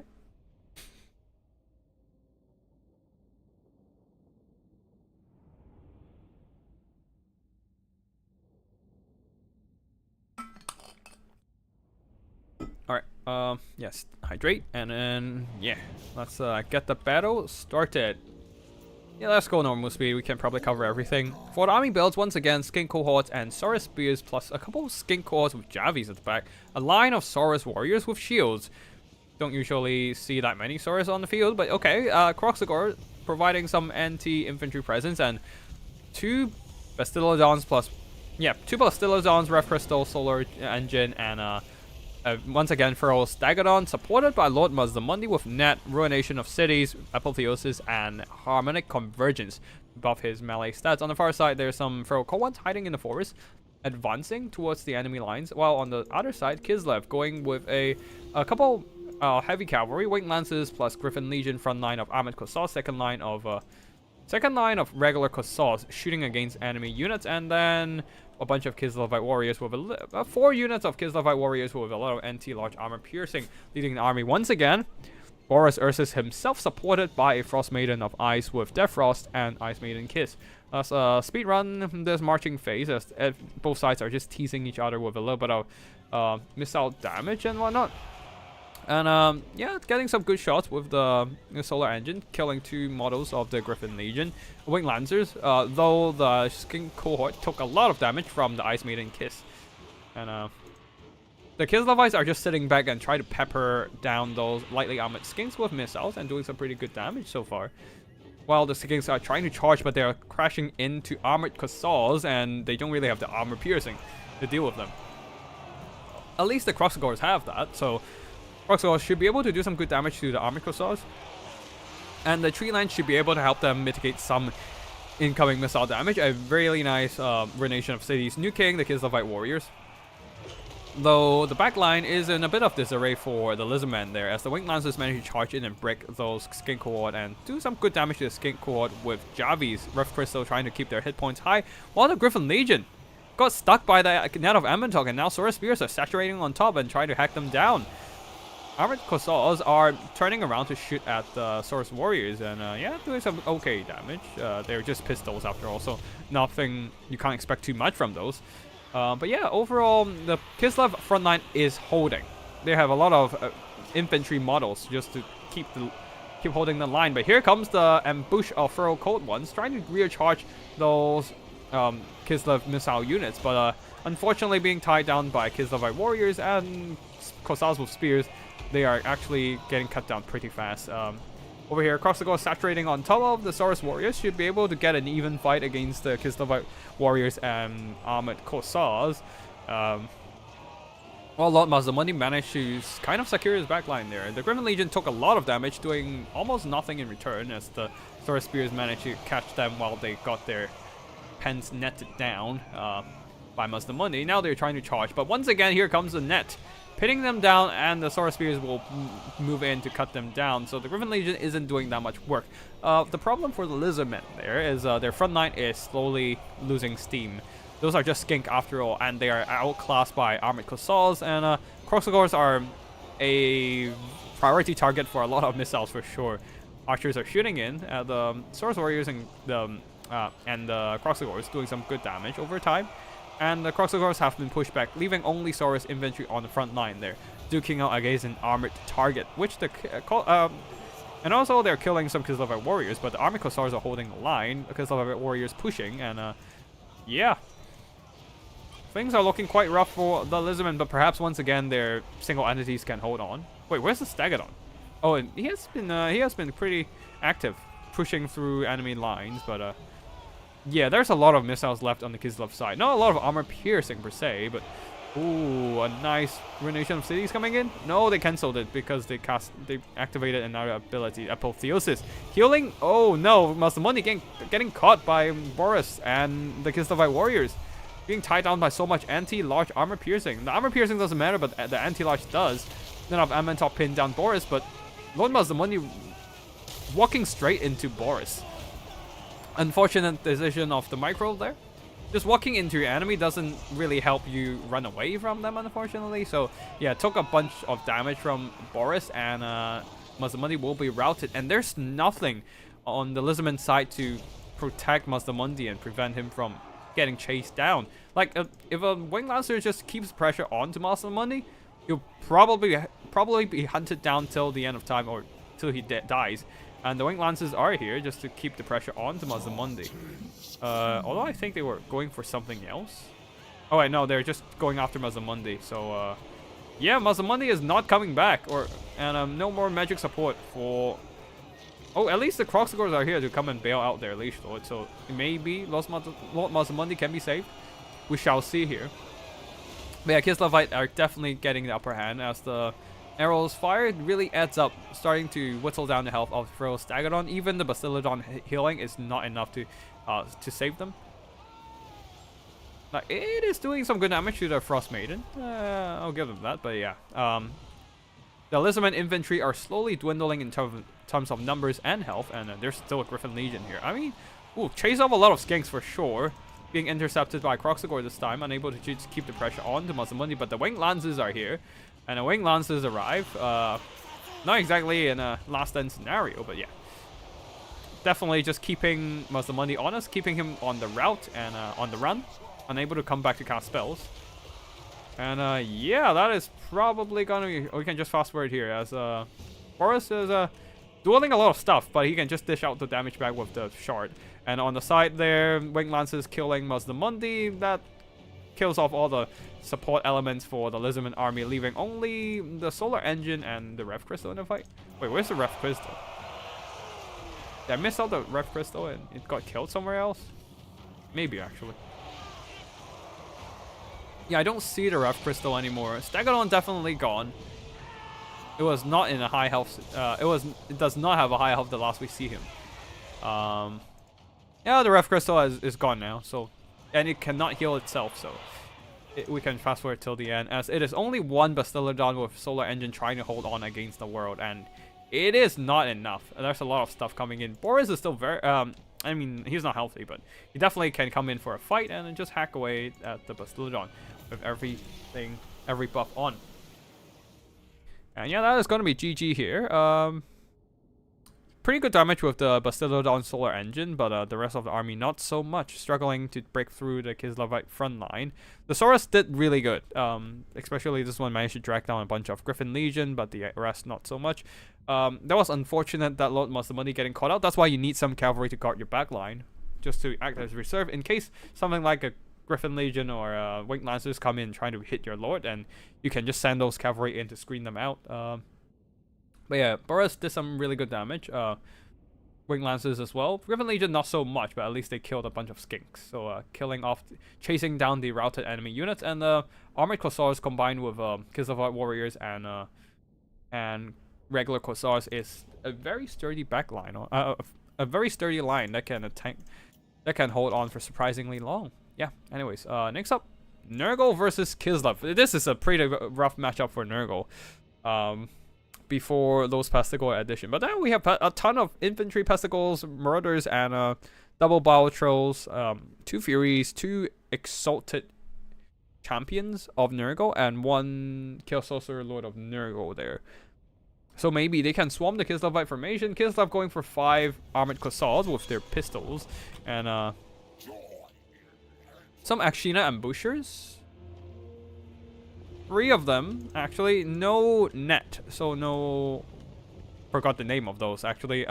There's also a stealthy unit in case you need some armor piercing. Incarnate Elemental of Beast to drain enemy units, and Boris Ursus once again Frost Maiden. On the other side, Marauders of Khorne. We've talked about this. Chaos Sorcerer Lord of Nurgle with only Rancid Visitations to drain enemy health, which is a very wise choice. Kislev don't really have a lot of healing other than the Patriarch, and you can't really... Patriarch isn't that viable these days. You're better off to bring no healing for Kislev, and Rancid Visitation means they can do permanent damage to single entities like the Frost Maiden or Boris Ursus. Anyways, missiles starts raining upon those Marauders of Khorne, but Nurgle, but they're Marauders, so they're supposed to take the damage. They're supposed to take the punishment. So we fast forward a bit. The Nurgle infantry got whittled down quite a bit, but most of the units managed to get into melee and start slamming those armored Cossacks, especially with the armored, with the Biotrolls coming in. Start slamming down the armored Cossacks, and the Incarnate Elemental of Beast set back for a little too long, I would say. Just not really doing the damage. Ooh. Wait. Oh, wait. These are not affected. I assume these Marauders of Nurgle didn't get affected by the Howl of the Great Beast, so there's no visual glitch yet. But yeah, overall, the only thing keeping these armored Cossacks still in the fight are the Borrow Blood effect, just holding as they're fighting Pesticles and Marauders and Biotrolls. But for some reason, the Pesticles took a lot of damage. I suppose the Akshina Ambushers shooting in definitely helped. But now some of the Biotrolls managed to push through and getting to the Akshina Ambushers, while Boris Ursus duking out against 2 armor-piercing Exalted Nurgle hero. Yeah, that is not great. And Rancid Visitation's draining away his health. Things are not looking too hot for this guy. Damn. It's too much of a tough fight. And because of so many infantry on the Nurgle side, a lot of these Pesticles and Marauders are able to just get around the armored Cossacks and get to the Streltsies and Akshina Ambushers, shutting down the Kislev shooting. There's still some shooting left on the field, but not a lot. Not a lot. And yeah, we can probably do a bit of fast forward here. Fury's diving on to Akshina Ambushers, but Akshina Ambushers are holding their ground for now. The Cossacks of Spirits are firing into enemy units, trying to do more damage. And yeah. But they really need to prioritize targets on Biotrolls and stuff. Because, I mean, over here, the Incarnate Elemental Beast seems to be holding for now. But you really need those Akshina Ambushers in the late game firepower department. But yeah, I don't think a Kislev can win this one. Their numbers are wearing thin. There's not enough stuff to counteract so many Nurgle units still on the field. There's a completely forgotten Nurgling still there. So yeah, Kislevites will be throwing in the towel. Not really typical Kislevite behavior, but I don't see how they can turn this one around, honestly. So yeah, good damage with the Incarnate Elemental of Beast, but unfortunately the rest of the Kislevites are just not quite able to hold on against such a massive horde of infantry, especially going quite expensive on the missile side, meaning that the extra cheap infantry disrupting their shooting is just generating extra value for Nurgle, if anything. But yeah, not a lot of value on a lot of units, but there are enough units on the field to do what they need to, and Rancid Visitations plus double Exalted Champions, great damage against Boris. Great damage indeed. Yeah. One last battle for tonight, Nurgle versus Bretonnia, and that is going to be it for tonight's stream. And yeah. We do have the big event of Halloween Faction Wars from Turin there, so after this, definitely go and check out his content, I suppose. Yeah, let me just quickly... Let us just go through this one last battle for the night as well. Alright, cool. So, on the Nurgle side, the front line of Marauders of Nurgle, second line of Plague Toads, and third line of Pesticles, with some Plogers, the Plague Ogres with great weapons coming in. Also, Marauders of Nurgle here. As for the other side of the battlefield, we have a front line of Peasant Mob, second line of Men-at-Arms Men-at-Arms Shields, and Men-at-Arms with Spears and Shields, and a third line of Peasant Bows, Field Trebuchet, and leading army Fey Enchantress with some Royal Hippogriff Knights supporting her. Grail Reliquae, providing that immune to psychology and a little bit of buffs to the peasant front line, helping them hold a little longer. Fire arrows of the peasant bows are shooting in, trying to whittle down the health of the plague toads.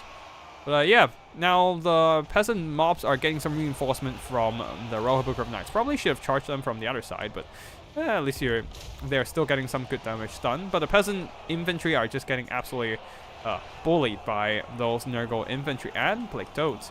Their main purpose is to slow down the enemy push, buying more time for the archers to shoot. But what are the archers doing? Oh, they're walking close, trying to walk in closer to the enemy and get a line of sight, but they're not getting a line of sight because they're shooting through trees. A little bit awkward there, but yeah. Anyways, the peasants are slowly crumbling to the pressure of those Nurgle troops. A regrowth is being dropped onto the Royal Hippogriff Knights as they took quite a bit of damage here. Not sure what happened. I guess the Plogers are charging in and hack down quite a bit of them. They're trying to fight back, but they need those man-at-arms to be activated and then come in and start screening out those Plogers. Stream of Corruption from the Chaos Sorcerer Lord of Nurgle, doing some nice damage to the peasant bows. And the first line of peasant broke. Now the marauders are moving on to the second line. That's why you want to have your peasant bows a little bit further back, so if your front line breaks, they can have a little bit more time, a little bit more cushioning space to shoot your enemies, instead of immediately getting charged by your opponent. And yeah, right now the peasant front line are not holding, and they're just mass exodus everywhere. Like, the peasant bows are getting threatened. Grail Knights are trying their best to hold their line, but there's a lot of Nurgle units coming in, especially if the Plogers saturate on top of them. Ooh, with all the anti-launch armor piercing, they're not going to enjoy this fight. Just like these Hippogriff here. Surrounded by Plogers, and also the Persicles are providing that infantry support. Yeah, the Royal Hippogriff Knights are taking quite a bit of damage. They're buffed up by the favor of the Fae here to try and dish out some counter damage. But yeah, things are not looking well so far. The Fae herself is in here, draining away the health of surrounding troops, but it's not doing damage fast enough. And the peasant lines are breaking all over the place. Balance of Heart is still relatively even, but that's just because the Field Trebuchet still have a lot of ammo left, the peasant bows still have a lot of ammo left, holding up the balance of power. Fae is still very healthy, but the rest of the peasant armies are all gone. The Grail units are running out of infantry support. I mean, they can still psycho charge around the battlefield and start doing damage, but man, it looks like it's going to be rough. But yeah, regrowth is still coming in, keeping those Royal Hippogriff Knights healthy. They only lost one model so far, so still a lot of damage output for them. But regrowths into Royal Hippogriffs means that the Grail Knights are not getting regrowths, and they can get damage quite easily at this point. And yeah, the Fae still fights in melee, trying to drain down the health of all these Pestigores and stuff, and it's accumulating value over time. Just not too fast, and this might be a problem here, as the Bretonnian army is slowly losing control on the battlefield. Royal Hippogriff Knights try to charge the Plogers, but a second Ploger charges them on their rear and flank, and they're just absolutely getting torn apart by all the anti-large armor piercing, and also don't forget about charge bonus of 50 on the Plogers coming in. Yeah, the Royal Hippogriff Knights getting absolutely deleted.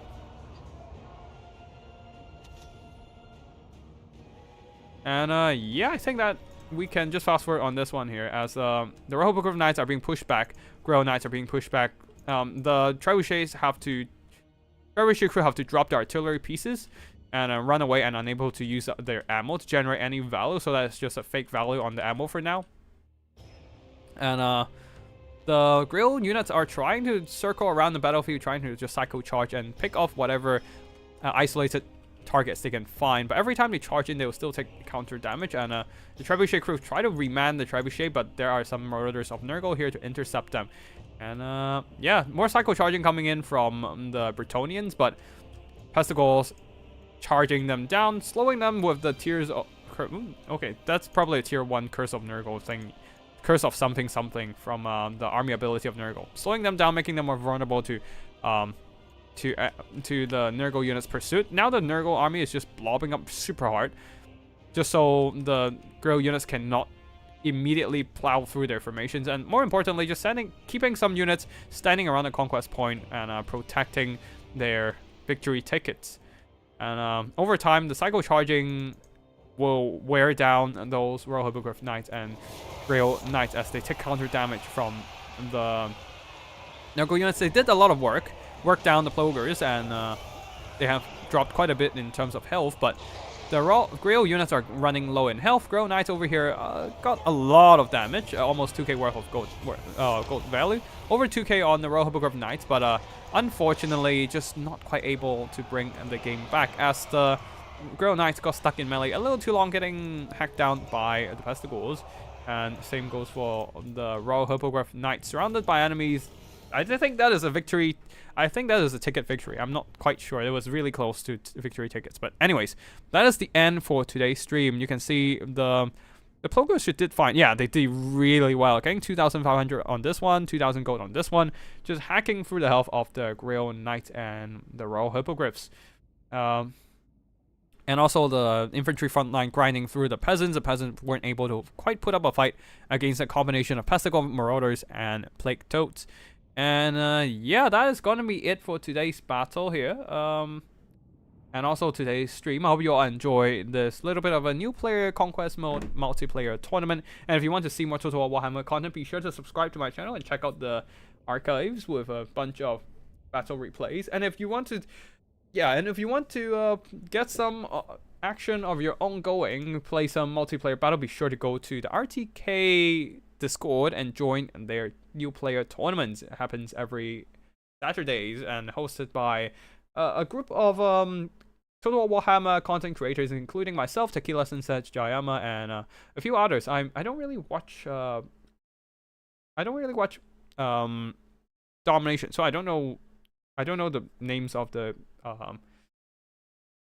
content creators. But anyways, that is gonna be it for today. I hope you all enjoy the stream and the new player tournament. And yeah, I wish everyone a great weekend. And that is gonna be it for today. Thank you for watching. I'll see you all in the next one. Tactical Itch signing out.